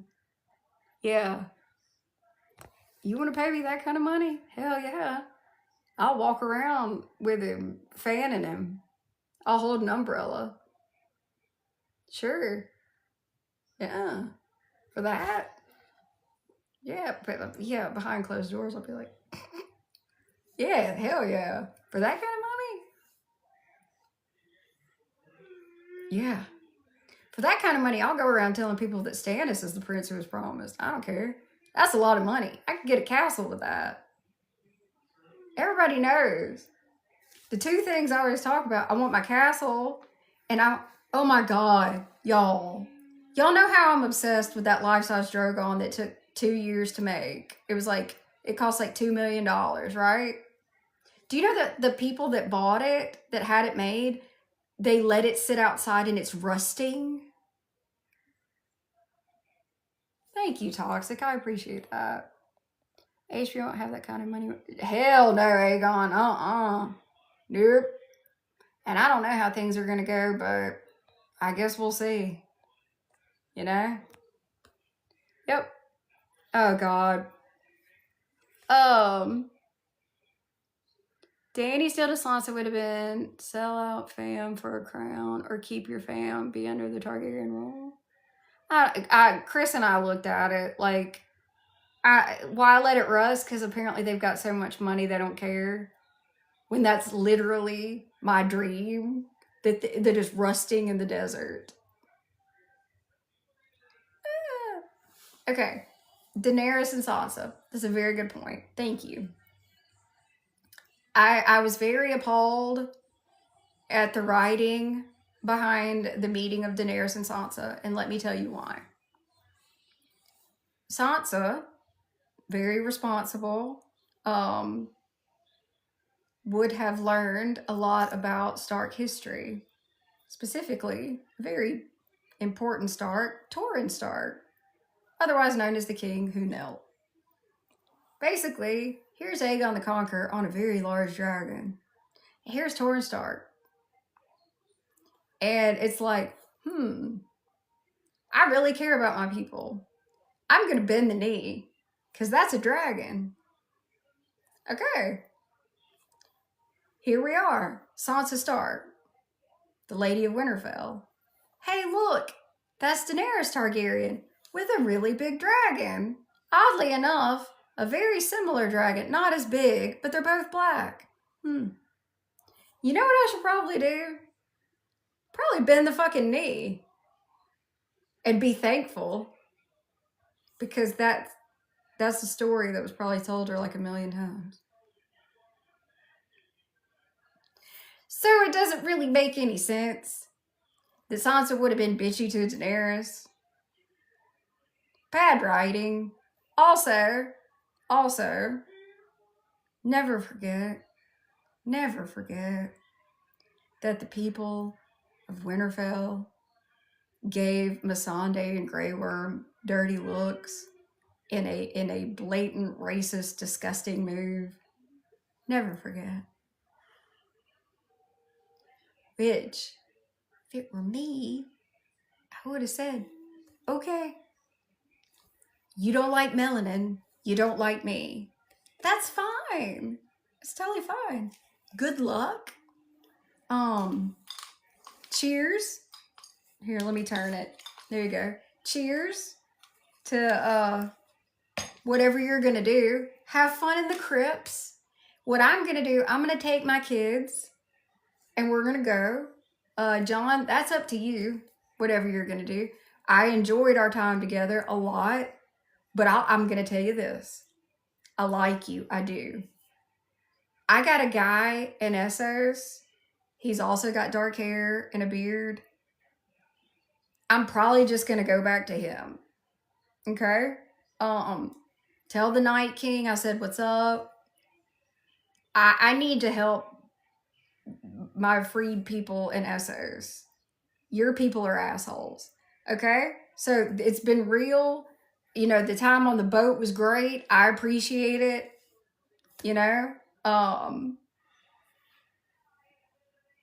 One last thing. Are you going to take care of that wolf? I like that wolf. Because I have this vision that you're going to let him lose an ear. I'm probably going to take your wolf and go. All right. Huh? You don't like my people, you don't like me, you don't like my dragons, then you can die.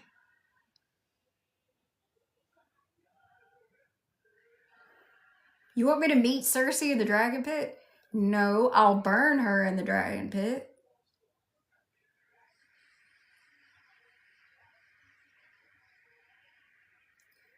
And by the way, I don't like Tyrion. He's going to stay here with you.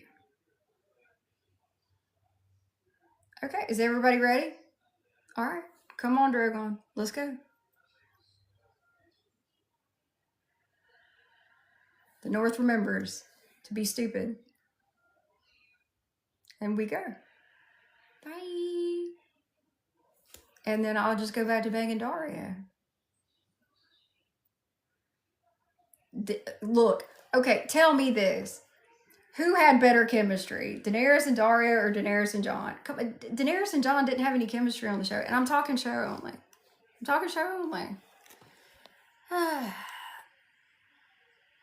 Be a dragon. Thank you, Brie. Exactly. Be a dragon. Anyway, hello. I'm the Southern Mother of Dragons. We're talking all things Game of Thrones, Song of Ice and Fire. We're talking about creepy stuff in the East from this book, World of Ice and Fire. It's one of my favorite books. Check it out. Hello. Aegon is correct. Yeah. Okay. And I will tell you why it feels forced. It's what Aegon said. The chemistry part was Kit sabotaging it because of his wife. As you know, Aegon's very knowledgeable. And a very good friend of mine for at least 3 years now. Rose Leslie, who is Egret.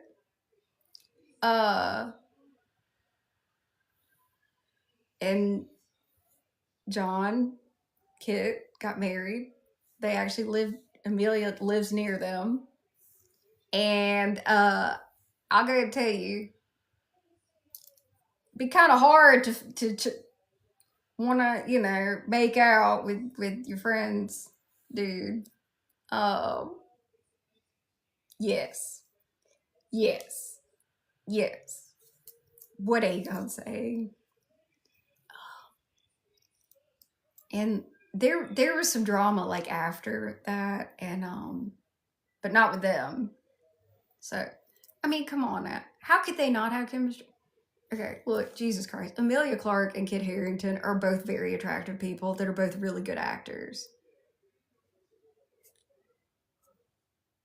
Yes, they could have had really good chemistry, but there was a shadow. There was a shadow. Yeah, the thing is with me, like I don't know if it's okay. So Amelia Clarke is 5'2". So is the Southern Mother of Dragons. I like it when I talk about myself in third person. I think it's funny. Um, what's Kit? How tall is Kit? Is he 5'6" or 5'7"? Something like that. Like the height thing never bothered me. Just kind of like that. I should do that more. I should have a song, an intro song. I don't know, like the height thing, like I know it's a joke with him, but like toxic, I would love that. Oh, he's 5'5", 5'6". Okay. Like toxic. I mean, hell, I guess you could consider I'm doing it little by little. That'd be funny as hell. I've done several. The Sansa one is strange for me. I feel weird when I'm Sansa. 5'5", 5'6" to me is fine. You know? But I'm 5'2". So I never really got that. But like most people are tall to me. I don't know. I think Kit looks great the way he is. I don't think he should be any taller. But I don't know. I guess that's just me. Oh God, really, Aegon? I haven't seen it. The chemistry thing again? Yeah, Bree, see? Bree's shorter than me. Yes, he was. Yeah, and people Sutton usually say, the next time I see you, you'll be in all black, and then he is in the MCU. I mean, I'll be honest with you. I'm not really into super tall. I'm not. I'm not into super tall. I'm also not into like super skinny tall. Mm-mm. I only see myself as somebody that like I feel like can can you pick me up and put me over your shoulder in case need be? That's what I want. Oh, you like tall? I've never really been in that. Into tall. Oh God, Aegon. I can already see it. So he does the gag and the being distant thing. Okay, but like they've been together forever. He's an actor. Like, I get that things happened and he had to repent. Also, Aegon, I have a question for you. The incredibly depressing premise of Snow, is that him punishing, like obviously it's not going to happen, but was that him trying to punish himself for what happened? I've been meaning to ask you that. Man, somebody saw Kitty Joe and said, "This is your new guy." Thought he was taller. Yeah. I never really got the tall jokes, but sort of. Okay. That was what I was curious about, because I'm like, He doesn't want to be a hero. Like, he gets rid of his sword. He chases off ghosts. He builds things and burns them down. I'm like, is he, like, because of the hotel thing? That's what I was wondering. Hello, everyone. I'm the Southern Mother of Dragons, and we're looking at the world of Ice and Fire, this book down here. Okay, it was like both for Jon Snow and himself. Okay, that's what I was wondering. Yeah, I get that a lot, yeah. I don't know, like, five and above, and I'm fine. Toxic, you're funny. Toxic, you're whatever you want to be. You know we love you. Hell yeah, I want to know what's crazy. Of course. Tell me. No, my flex is that me and Emilia Clarke are same height, same shoe size. I have a slightly bigger ass than her, and that's neither here nor there. Thank you, Brie. She has the better accent though. Yeah, thank you, Jessica. When he went away, guess who the only person who visited him? Who? Was it her? Was it Emilia? Who? I have a much larger ass than Emilia. Damn. That is wild. Sorry, I didn't know that. I need a second to process. Shit. All right, then. Wow. Toxic you are, always. And my axe. Do you want to know, Toxic, you want to know a vocal stem I have that I, like, say sometimes, and I hear it in my head? It abandoned Gollum. Just that. Random times. It was a whole thing. Damn. Yeah, I don't know if the ass is Valyrian, but it might be. Might be. It's very white. It's not silver. So it could be. It's very white. It's not silver. So it could be. Like, that's one of the things, like, if I hear somebody say the word abandon, my head hears, it abandoned Gollum.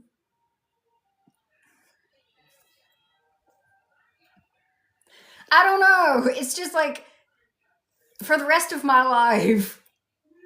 She visited him, and then someone else was photographed at a music festival that same weekend. Damn. And, like, every interview, thank you, Christopher. Every interview, like, he talks like they are literally, like, perfect family.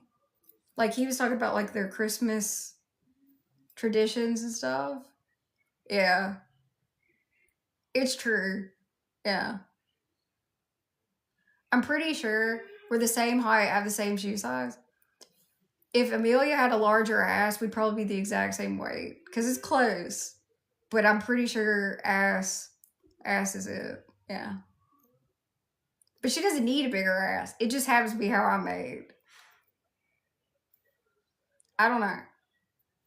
If I ever meet her, you know, maybe that'll be the thing I bring up. You know what? We have a lot in common. I just have this dump truck ass. How are you? I'm not going to ask you about season 8. Wait a minute, Aegon. If I go to a con and I meet Kit, does that mean he's going to be, like, distant? Because I'll go ahead and tell you, like, that sucks.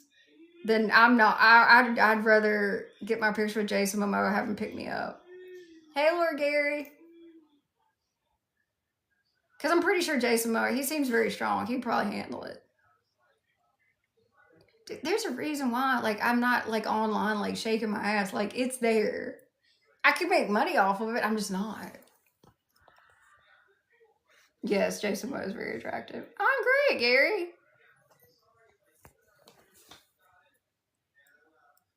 Yeah, I know, he seems nice, but, like, does that mean, like, he's not gonna, like, lean in? Is he gonna do, like, the hug, like... Like, I don't know.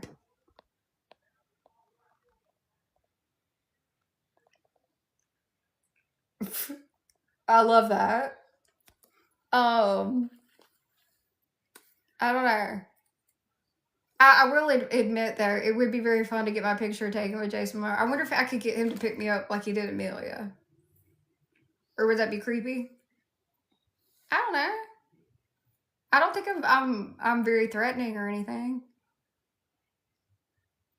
My whole thing, hey John, my whole thing is like when I meet people at a con or whatever, and like famous people, I try to make them laugh. That would be cool. Unless you want to do that, Chris. Wouldn't that be great?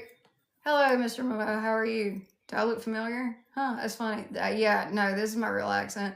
Would you pick me up?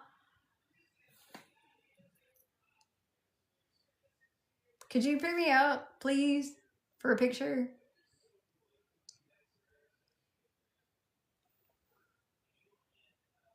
Why toy horse?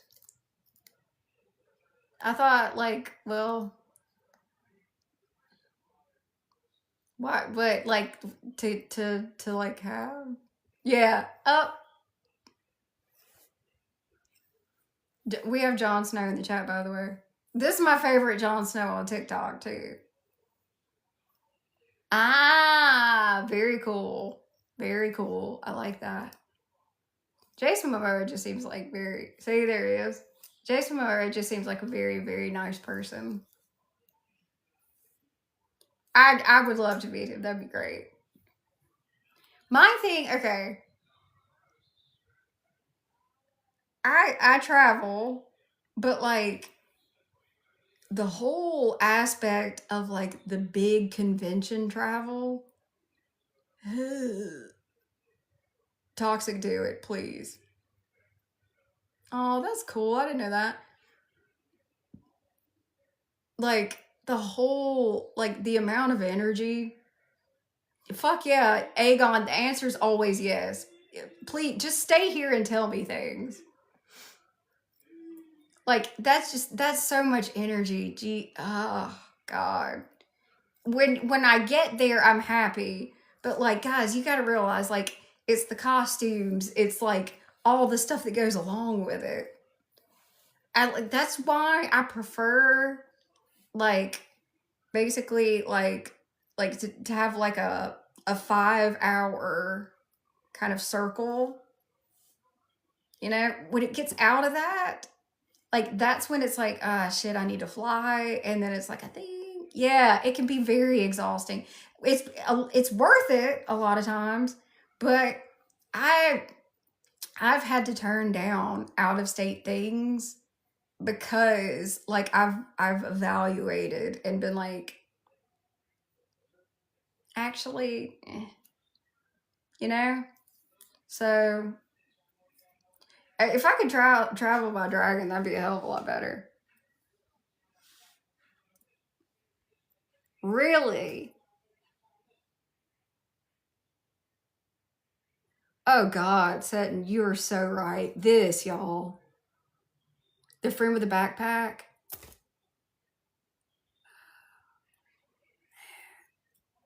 It's usually my mom.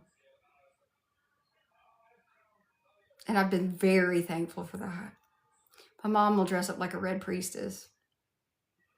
I have a dragon egg purse, so I can at least put some stuff in there and not look weird. Because I'm sorry, guys. I'm real funny about this.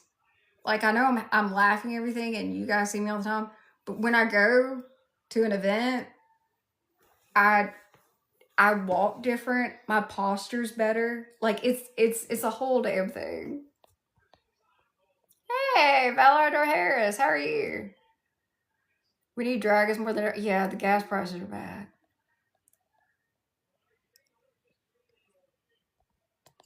Is there like is that just like cheesing it up, Aegon, or is there a reason? I want to know. Is that just like to keep the positive PR going? John, I appreciate that, but there's no way. No, God, no. Daredevil, I had a great week. Thank you for asking. Daenerys got Fortnite skins with the dragons and Drogon. John got Fortnite skins too. We're pretty happy about it. We love it when we're acknowledged. You know, our ending kind of sucked, so this is good. And it's this outfit, so it's like a very positive Daenerys time, which I appreciate them doing that. I saw some people in the comment section wanting like last episode outfit Daenerys, and I'm like, no, I'm glad we went blue. Eh. I'd much rather be saving people than, you know, burning them. So happy about that. True, very true. Oh, thank you, Daredevil. I appreciate that. Thank you. It's the most well known, 100%. Yep, that is true. Yep. Both plays Sarah Connor. And both played a very different version, but both did a good job. Amelia is a very, very talented actress. Very, very, very. I haven't seen the ponies, but everybody tells me I need to see it. Huh. The world may never know. The thing that most people are surprised when I tell them, and I've probably told you all this thing, is like, if somebody asks me like, okay, what is it like when you go out, when you go to conventions, when you go to Ren fairs? It's great. I love it. I love every minute of it. It's fun. It is one of my favorite things to do in the world. I'm honored to do it. The one thing though is you have to be in a good place, because a lot of emotion comes with it. A whole lot. And Chris, who is in the comments, can tell you he's seen me. Like, people are still very emotional about what happened to Daenerys, and they want to talk about it, and I don't have a problem with it at all. That's Chris. He can tell you. Probably 8 times out of 10, a person wants to talk to me, and then they tell me either I'm still so upset, or I'm so sorry that happened to you. To which, as Chris knows, I try to immediately make them feel better and tell them, you know what? It's fine. Daenerys is alive in the books. It's totally fine. You know, I agree. I didn't like it either. But if you want to just go with canon, right now, she's not doing great. She's hallucinating and talking to grass, but she's alive and will continue to be alive for some time. So, no, I have not seen Abraham Lincoln Vampire Hunter, but I would love to watch that. Well, Aegon, that's fine, you know? That's fine. Keith, someone already does. But, I mean, you know, it never hurts to ask. Aegon, that makes sense. No, I haven't seen it.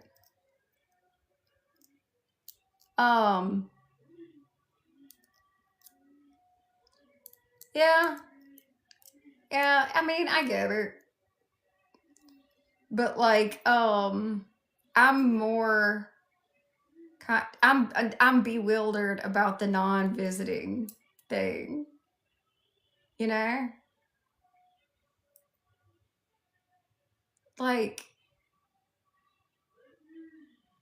why did he stay? Why did he stay?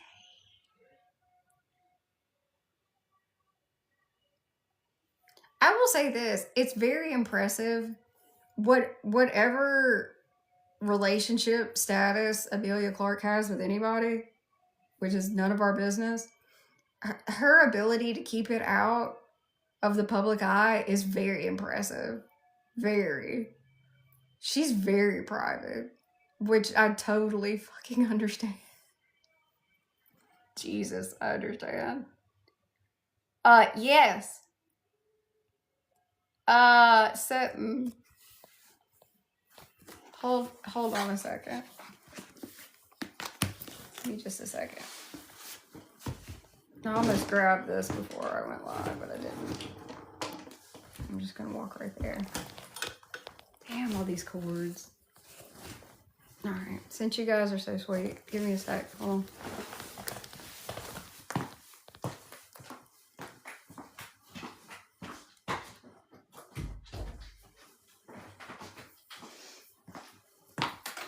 It's one of those things that happens, oh god, that you don't think is going to work out, but it does.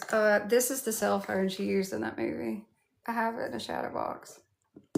She's holding it right there. Here it is. Some people know I have it. I love Amelia. And I love this movie. I also have this coat, but it's not the one she wore, but it's the same coat. I have a lot of the clothes that she wore in that movie because I love... Okay, look. Yes, I have more ass than Amelia Clark, but we're shaped very similarly. And I see that movie, and I love bright colors and quirky clothing, and that's all she wears in it. So I went on a hunt to find as many pieces as I could, and I fucking love them. Yeah. Really? Yes, I have the bumblebee socks. Uh-huh. Yep. Aegon, you know so much stuff. Damn.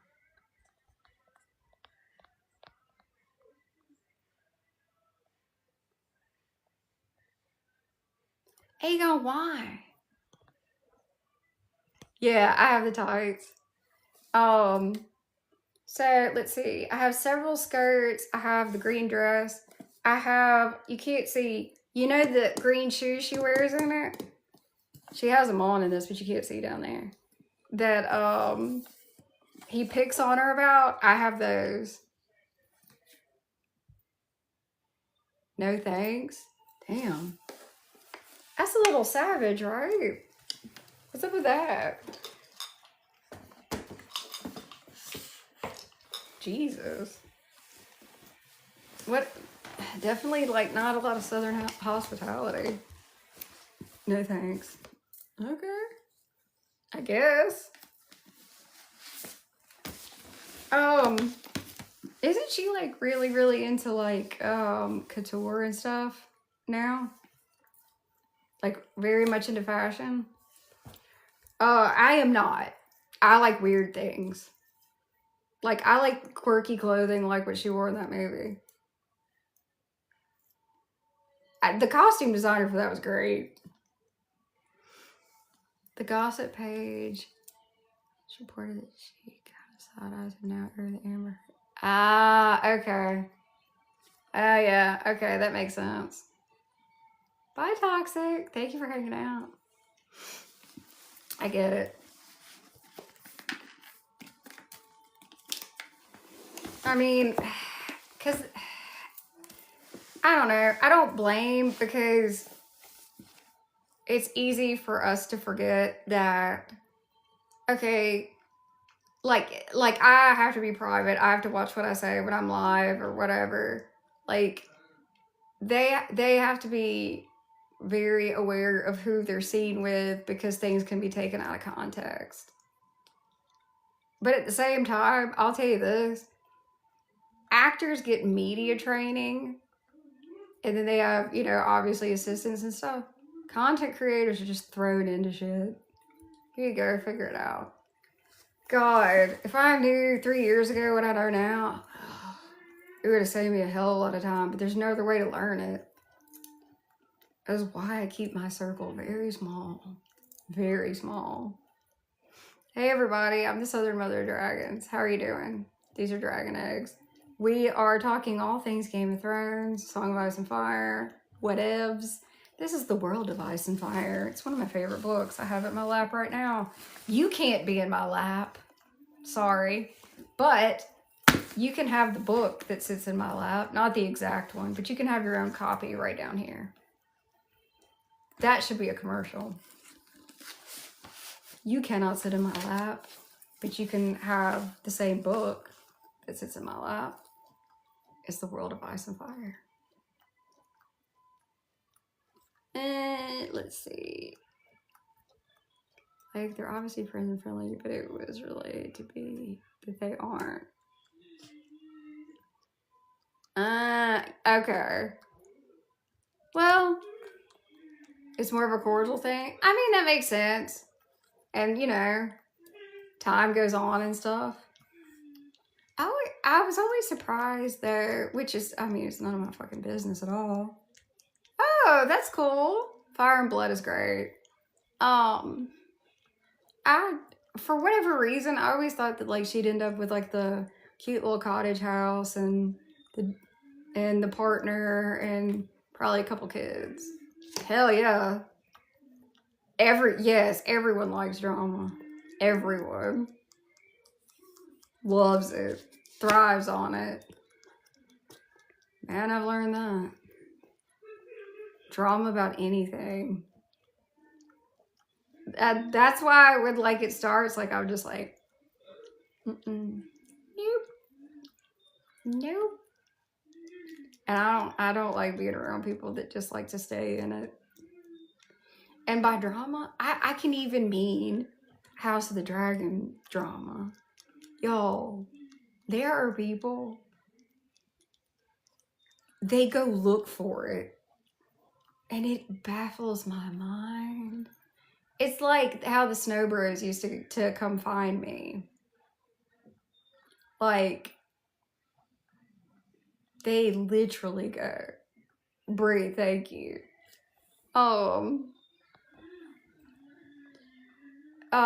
Like, imagine going out and finding people. Like, I could go find plenty of people that don't like Daenerys. What I can't imagine is going and finding people that don't like Daenerys and fighting with them on purpose. Oh, White Wolf, hello, how are you? We are discussing The World of Ice and Fire. House of the Dragon is drama. Golden, yeah. But it's more of a sport to them too, I've noticed. They seem to enjoy it. I don't like things that raise my blood pressure in that way. Not really. Don't. That is Gumdrop. She sneezed. She's always right there. Gumdrop is always with me. Anytime I'm live, like, she has a place. No matter where I sit. Yep. And I can tell, like, you know, you always watch, like, I can tell if she stands up a certain way and is moving, I can tell that means I gotta go to the bathroom. She doesn't even have to do anything. I could just tell. It's obviously the dragon bond. Obviously. Completely. That's my girl. She's the poodle. She's, yeah, I try. I try to be a good mom to all of them. Even the little baby geckos, when they get excitable and think they're gonna go somewhere. I'm like, yeah, where are you gonna go? Jessica can tell you. I'm like, all right, so let's look at this.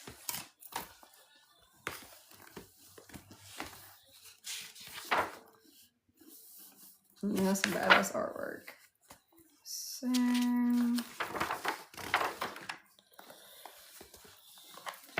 yes, they do that. They're pretty tame though. I think they just get curious.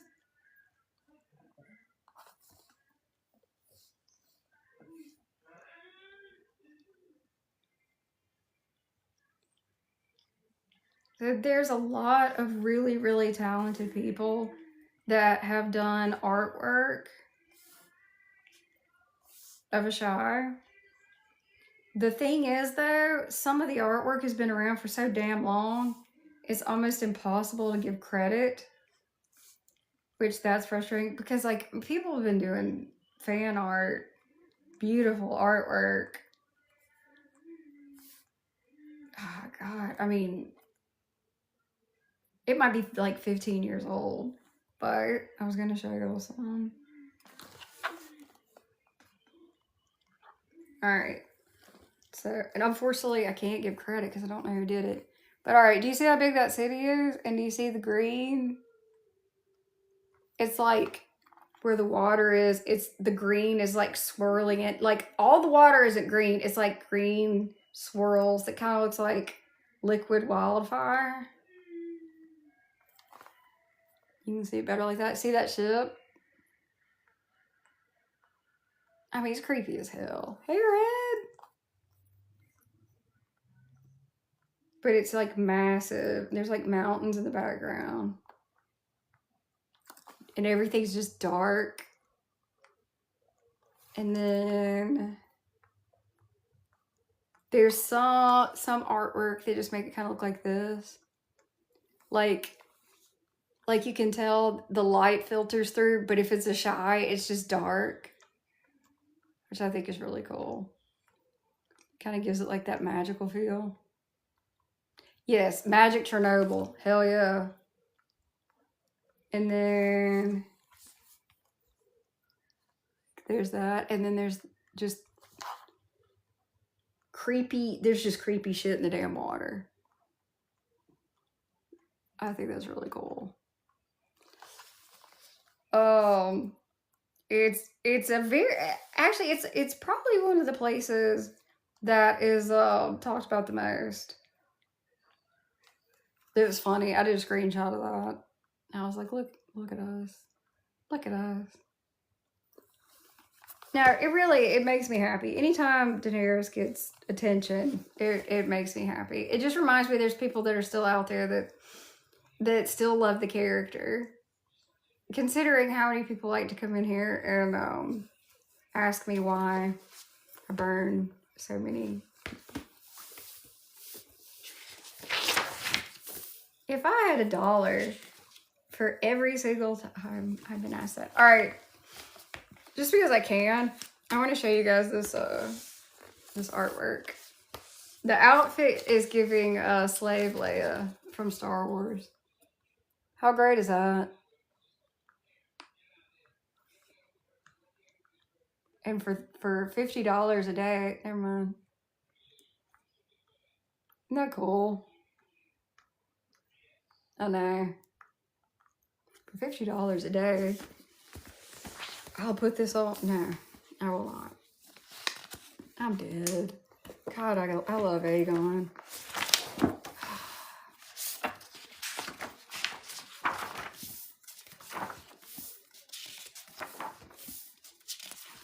The amount of writing I have in this. Oh, here, you might like this. It says at the beginning, to his most esteemed and gracious lord, and it's been erased. It says Tommen, because it used to say Joffrey. The first of his name, King of the Andals, the Ruiner and the First Man, Lord of the Seven Kingdoms, Protector of the Realm, and blah, blah, blah. But look, like, that's where it says Tommen. You can't really tell, but like you can barely see it said Joffrey. Like, I'm not writing all that again, man. I don't know if they use as an eraser, but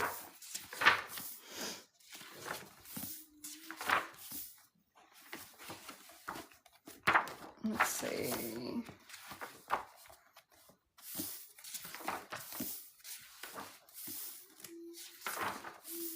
Let's see if there are any more specifically creepy pictures, since we've kind of got a creepy theme.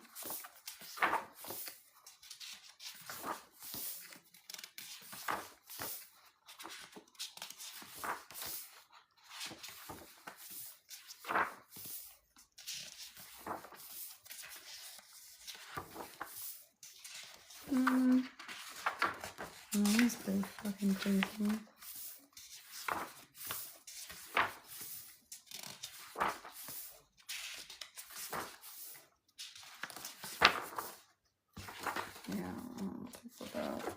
It's not my favorite. The thing is, there's so much about this that's like so interesting. Like everybody has their own favorite little areas, which I love that too. All right, so let me see. All right, this is an interesting picture. Okay. The free city of Norvos stands upon the eastern banks of the River Noin. It's one of the greatest of the vassal streams of the Rhoyne. Okay, so there's this picture. It's a procession honoring the sacred god of Norvos. Check this out. That's a bear. Look at this. It's why, like, if you like anything, The Song of Ice and Fire, get this damn book. There we go. Look at that. Yeah. If that's not interesting, I don't know what the hell it is. What the hell's going on with this? What are you doing with that bear? I don't think a lot of people know that, like, it's not, yes, there's Westeros, and yes, there's Essos, but, like, there's, like, so much more. I know, Brie. Let me see if it gives us any idea about why. Okay. Only Norvashi priests are permitted beards. Freeborn Norvashi of both high and low birth favor long, unswept mustachios, while slaves and women are shaved bare. Norvashi women, indeed, shave off all their body hair, though the ladies of the nobility will don wigs, especially when thrust into the company of men from other lands and cities. So they shave off all their hair and wear wigs. I mean, totally understandable. Relatable, right? No? I know, it is such a vix. Okay, so...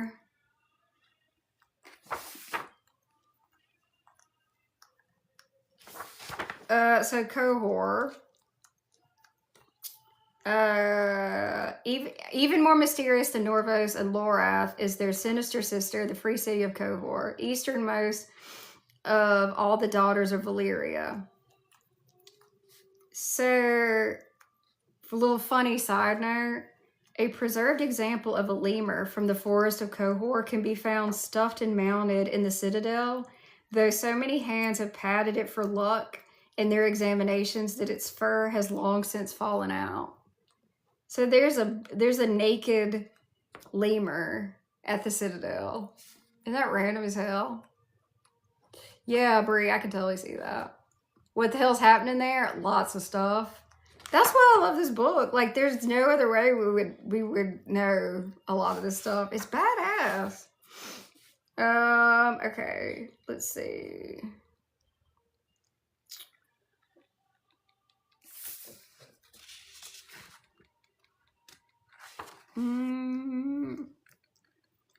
Then this part's the quarrelsome daughters, Mir, Lys, and Tyrosh.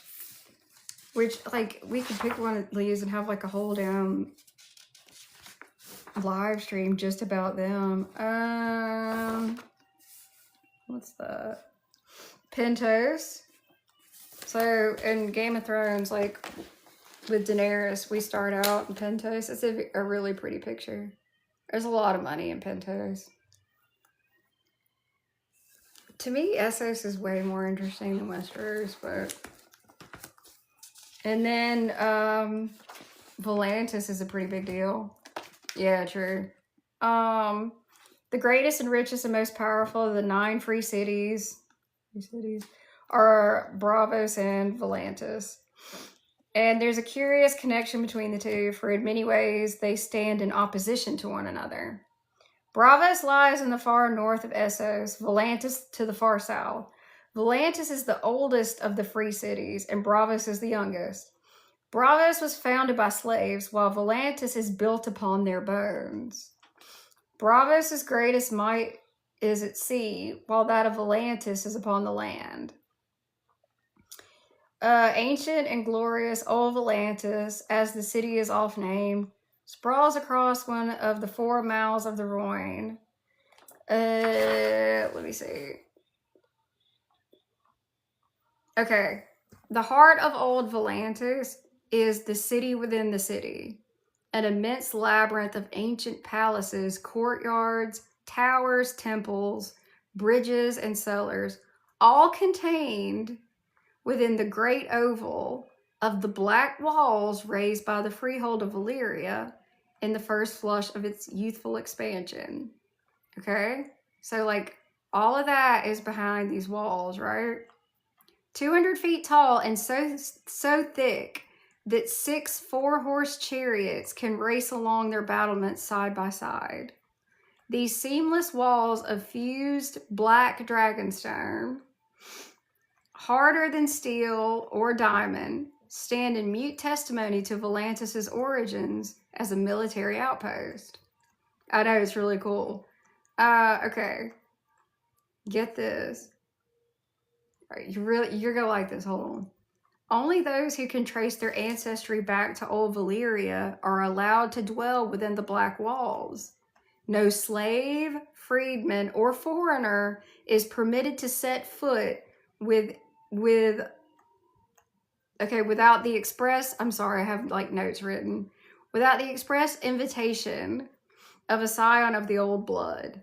Okay? Right?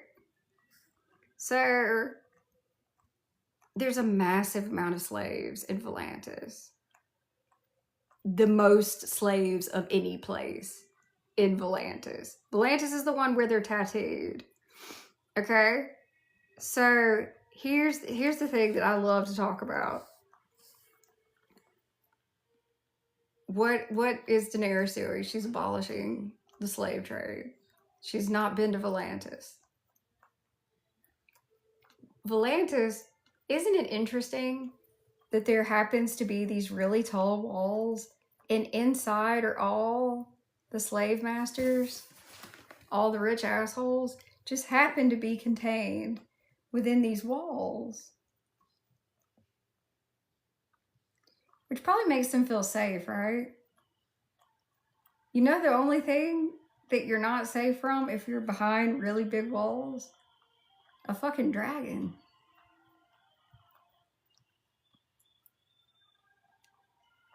What do you think that means?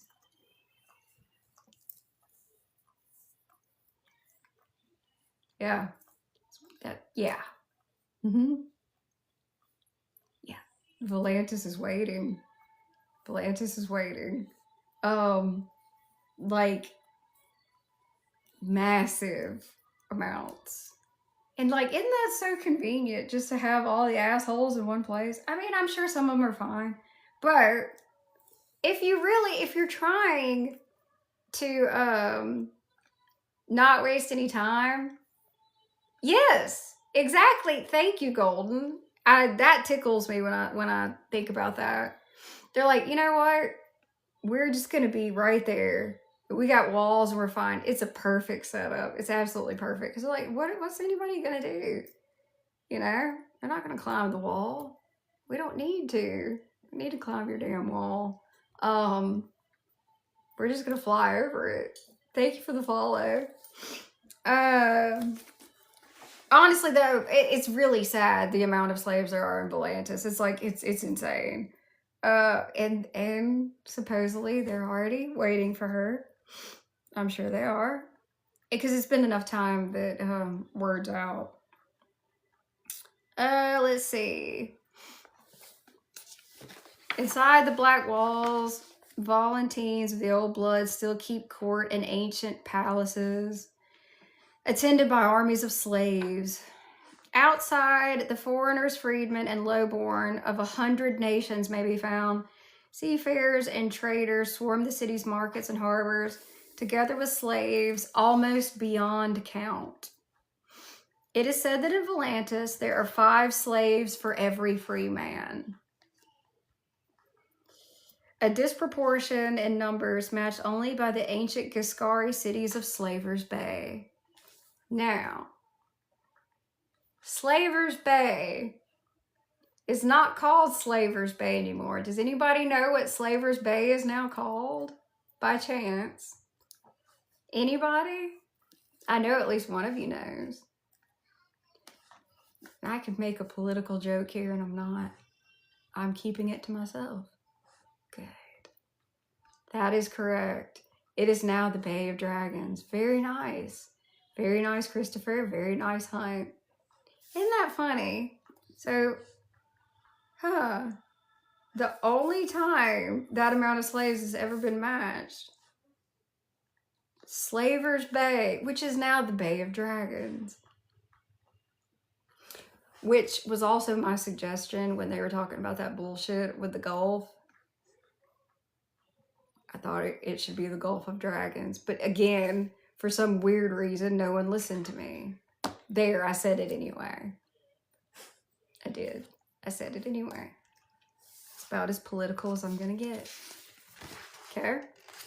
So, the custom in Volantis is that the faces of all slaves are to be tattooed, marked for life to show their status. And carrying that burden of the past, even if they're freed, which is so incredibly shitty.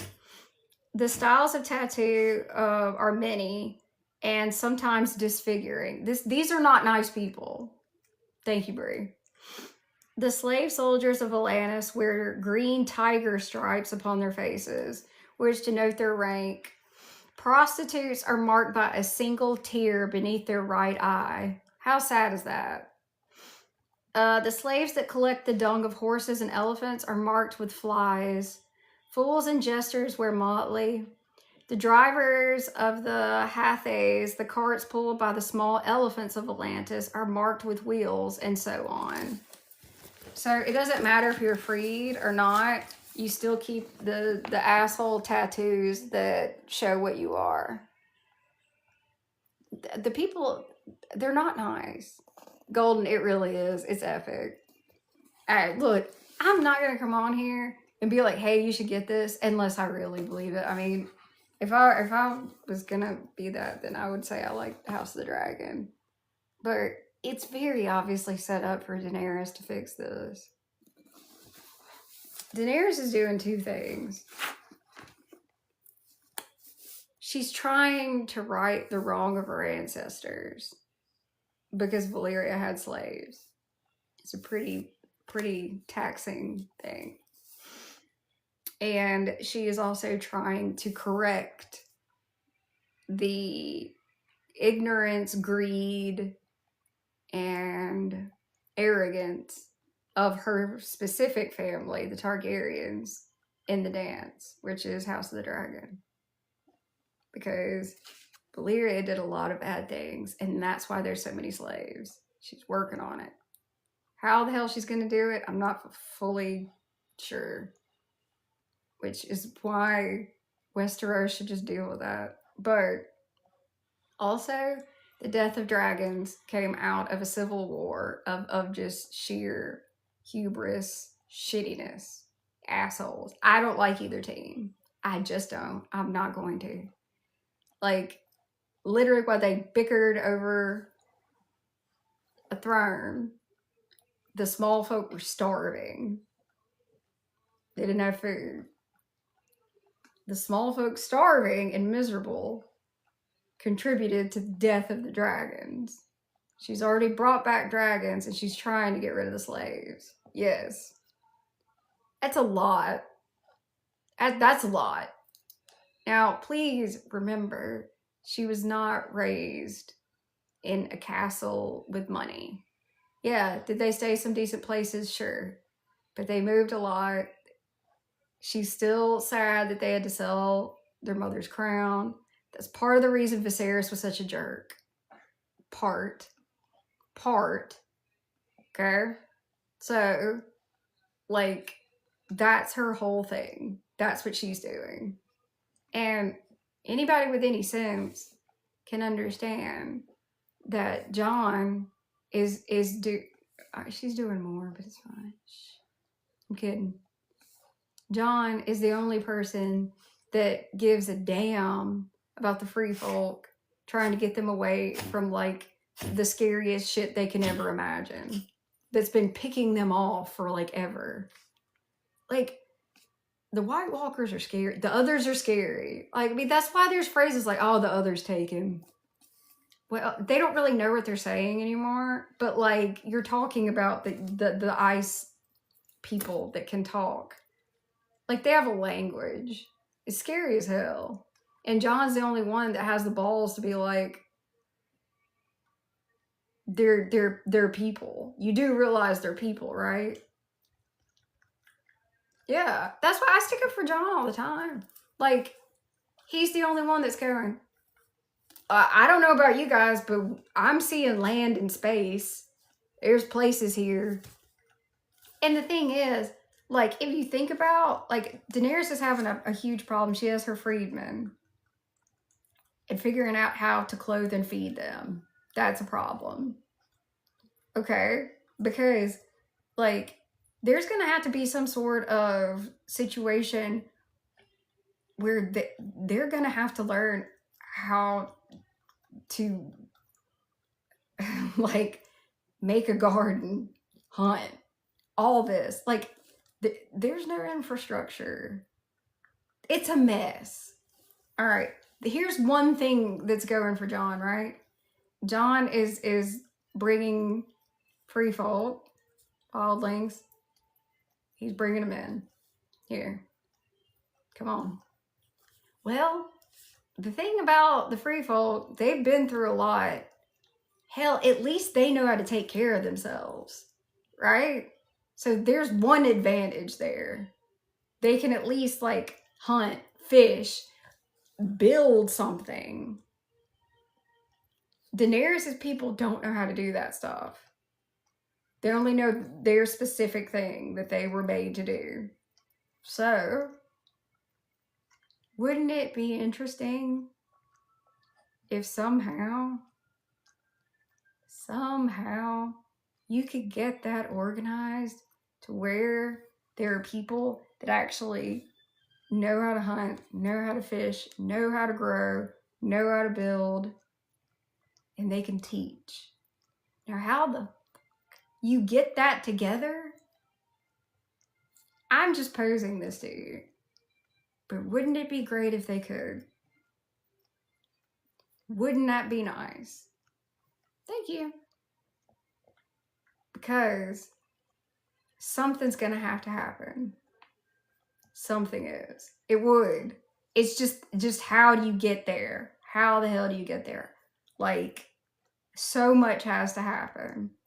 And I'll be honest with you, I don't give a shit about young Griff. I don't. Like, that's fine. I feel like he's gonna try to take one of the dragons. I think he's a Blackfire. I don't think he's a Targaryen. Like, he can just go. Just, he's too young. They're not gonna hit it off. He's a kid. Like, yes, he's just there. It's like, you know, just stop complicating everything.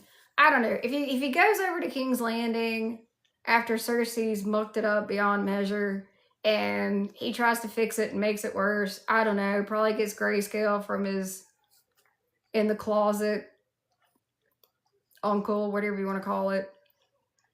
Whatever. But, like, just hurry up and do your bullshit. And I'm like that with Victorian too. Just, what do you want? What do you want? What do you want? What do you want? Like, literally. Like, it's like the Notebook. What do you want? What do you want?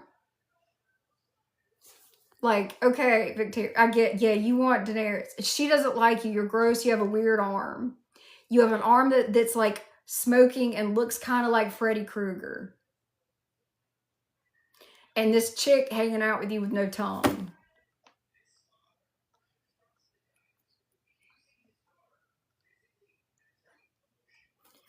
No. I don't want to sleep with you. I think you're creepy.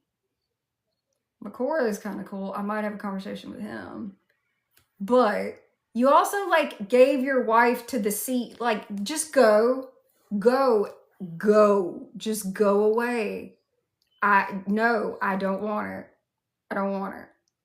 Yeah, like, hurry up about go. Y'all ever see the Hot Cheeto girl on here? And she acts like she's, like, in class and she does, like, all the ASMR. And she's like,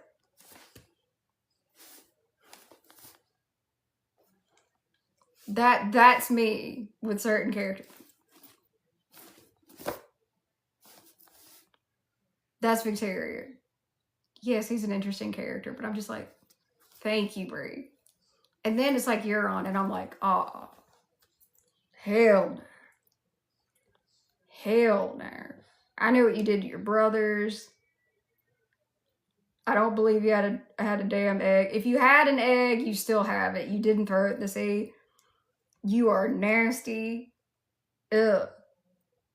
Dracarys, Dracarys, Dracarys, over and over again. Just burn them all. Yeah. Leave Asha and her little crew. I don't even want to deal with that. Just. Your brother has PTSD of hearing like a door open because of what you did. Euron Greyjoy is Satan. He's disgusting. Like, he's awful. People always talk about how cool he is. He's literally like a PDF. Like, come on, man. I get it. He's a very interesting written character, but he needs to die. Like, multiple times, actually. They should bring him back and kill him over and over again. That's an idea, actually. By the way, if you like all this interesting information, you should probably check out this book. It's The World of Ice and Fire. It's linked right there. It's one of my favorite books. It's got information about all kinds of weird stuff and cool stuff and great artwork. It's amazing. Like, yeah, like, just, yes, I think he's cool. I feel bad for the guy that played him on the show. But, just, I need him to go away, just die. Because I need to figure out what Daenerys is going to do with her people. And Jon with his. Like, I need that. Like, just make the Winds of Winter like this book, and it says, like, it's got a bunch of blank pages. And then, like, the very last page, it's like, these characters are dead, and there's a list. These are alive, and there's a list. And then you get to A Dream of Spring. Oh my god, do you know how funny that would be? People would be so mad. Like, there's one page and it's like, a lot happened. And then the next page is, and this is who survived. Oh god, please somebody tell him to do that. Ah, the rage. I just laugh at people that get obsessed with the Winds of Winter, because I'm like, come on. Anyway, I want to see what the hell they do. I want to know what Jon's doing and what Daenerys is doing. And yes, like, there's other characters too, but, like, I've never been into the younger Fagon story that much. For whatever reason, it's fine. But, and I get it, like, he's gonna throw a wrench and everything. Oh, Tyrion too. Like, he needs to die. He's gonna have to die. Yeah. Yeah, Tyrion's gonna have to die.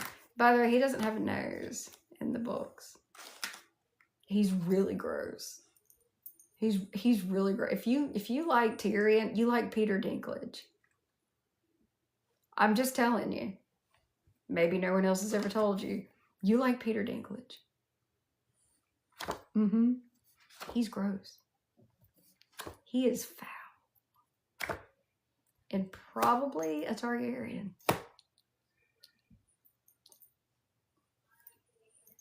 Born of a horrid night. Yep. Hell yeah. Yes. Yep.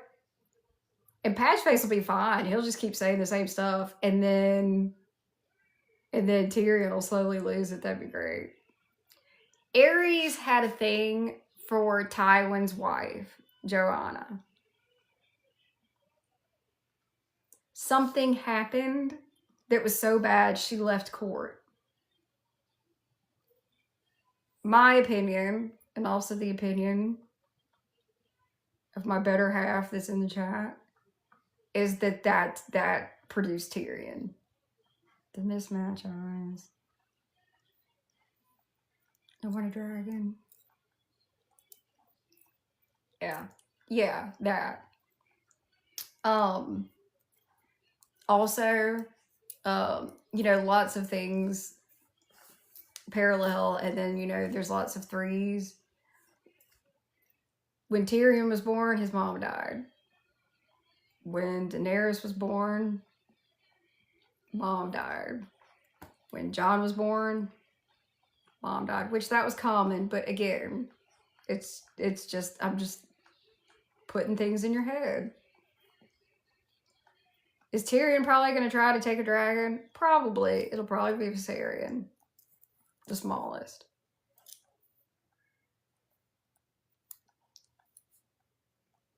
But, I don't know how this is going to go. Maybe Viserion will just be like, I don't want it.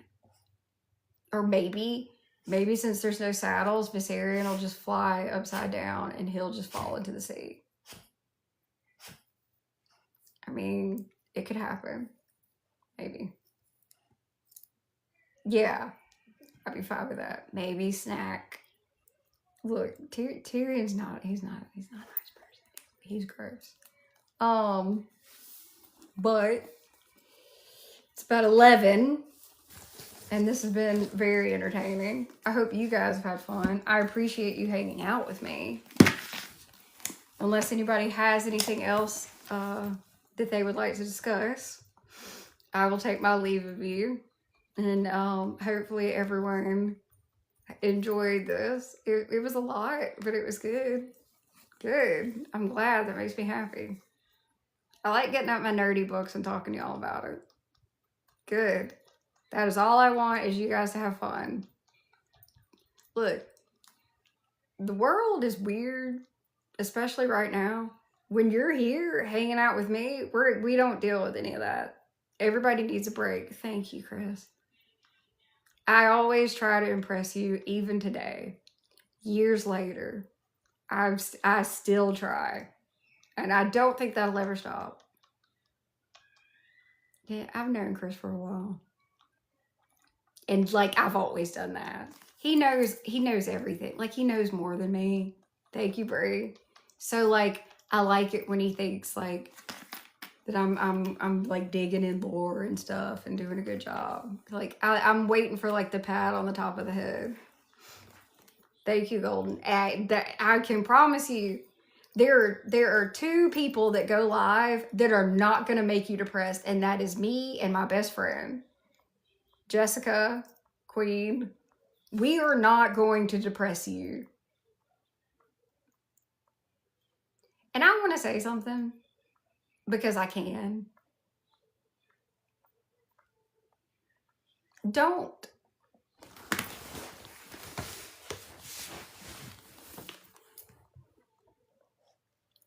If you are going to come watch a live stream and you are going to take what someone talks about, and then you're going to go to your live stream and talk about that same subject, that's fine. Give credit to the person you heard that story from. If you heard Jessica talking about a really interesting story involving dolphins, and literally you just go jump over and you'd never heard it, shout out the person that you heard it from.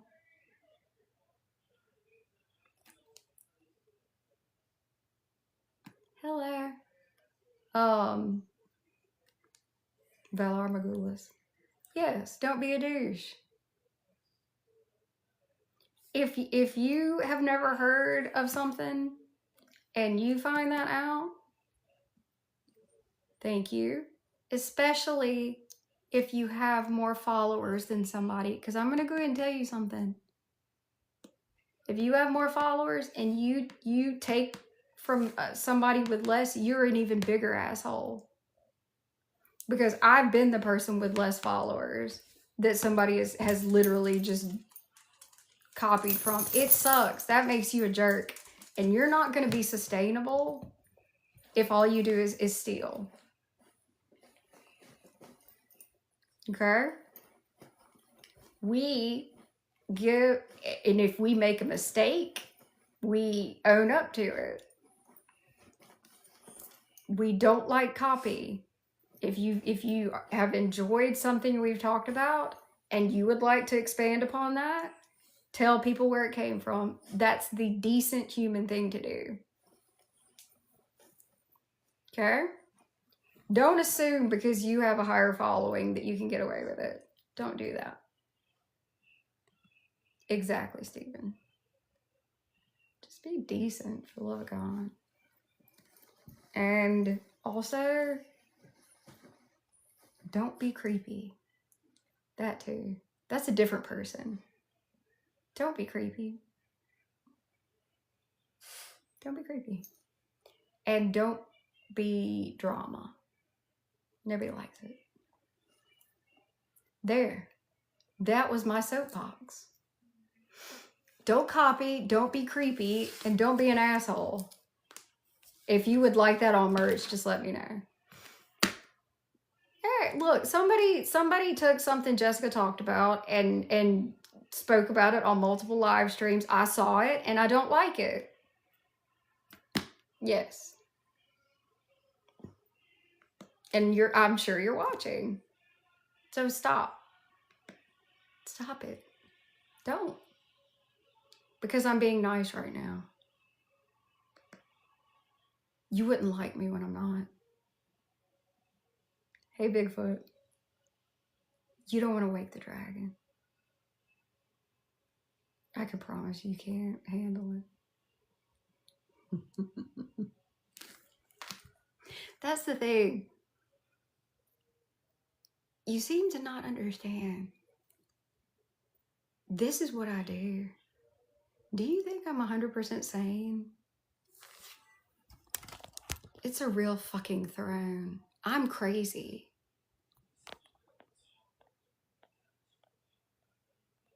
All right. Now that's taken care of. I love y'all. I thought y'all might find that funny. I was being real, but yep. Don't fuck with my best friend. I love you too. Jessica didn't know I was going to do that. I did that because I wanted to. Yep. Mother of dragons. Breaker of chains. Breaker of assholes if I need to be. Right? Fuck the wheel. I mean, break the wheel. That. Anyway, I hope y'all got a kick out of that. I love you all. Have a fantastic weekend. The weather is better. Just do something for yourself. I don't give a shit if it's take a bubble bath, bake some cookies, scroll TikTok, whatever. Just have a nice weekend and do something for yourself. Self-care is whatever the hell you want it to be. As long as it's not, something that gets you in trouble. Right? Thank you. You know what I mean? Color in a coloring book, whatever. Whatever you like to do, just do that. Listen to some good music. Read this book. It's a great book. Get into fantasy. Immerse yourself into something. Everybody needs a break. Just give yourself permission to relax. Everybody needs that right now. Yeah, coloring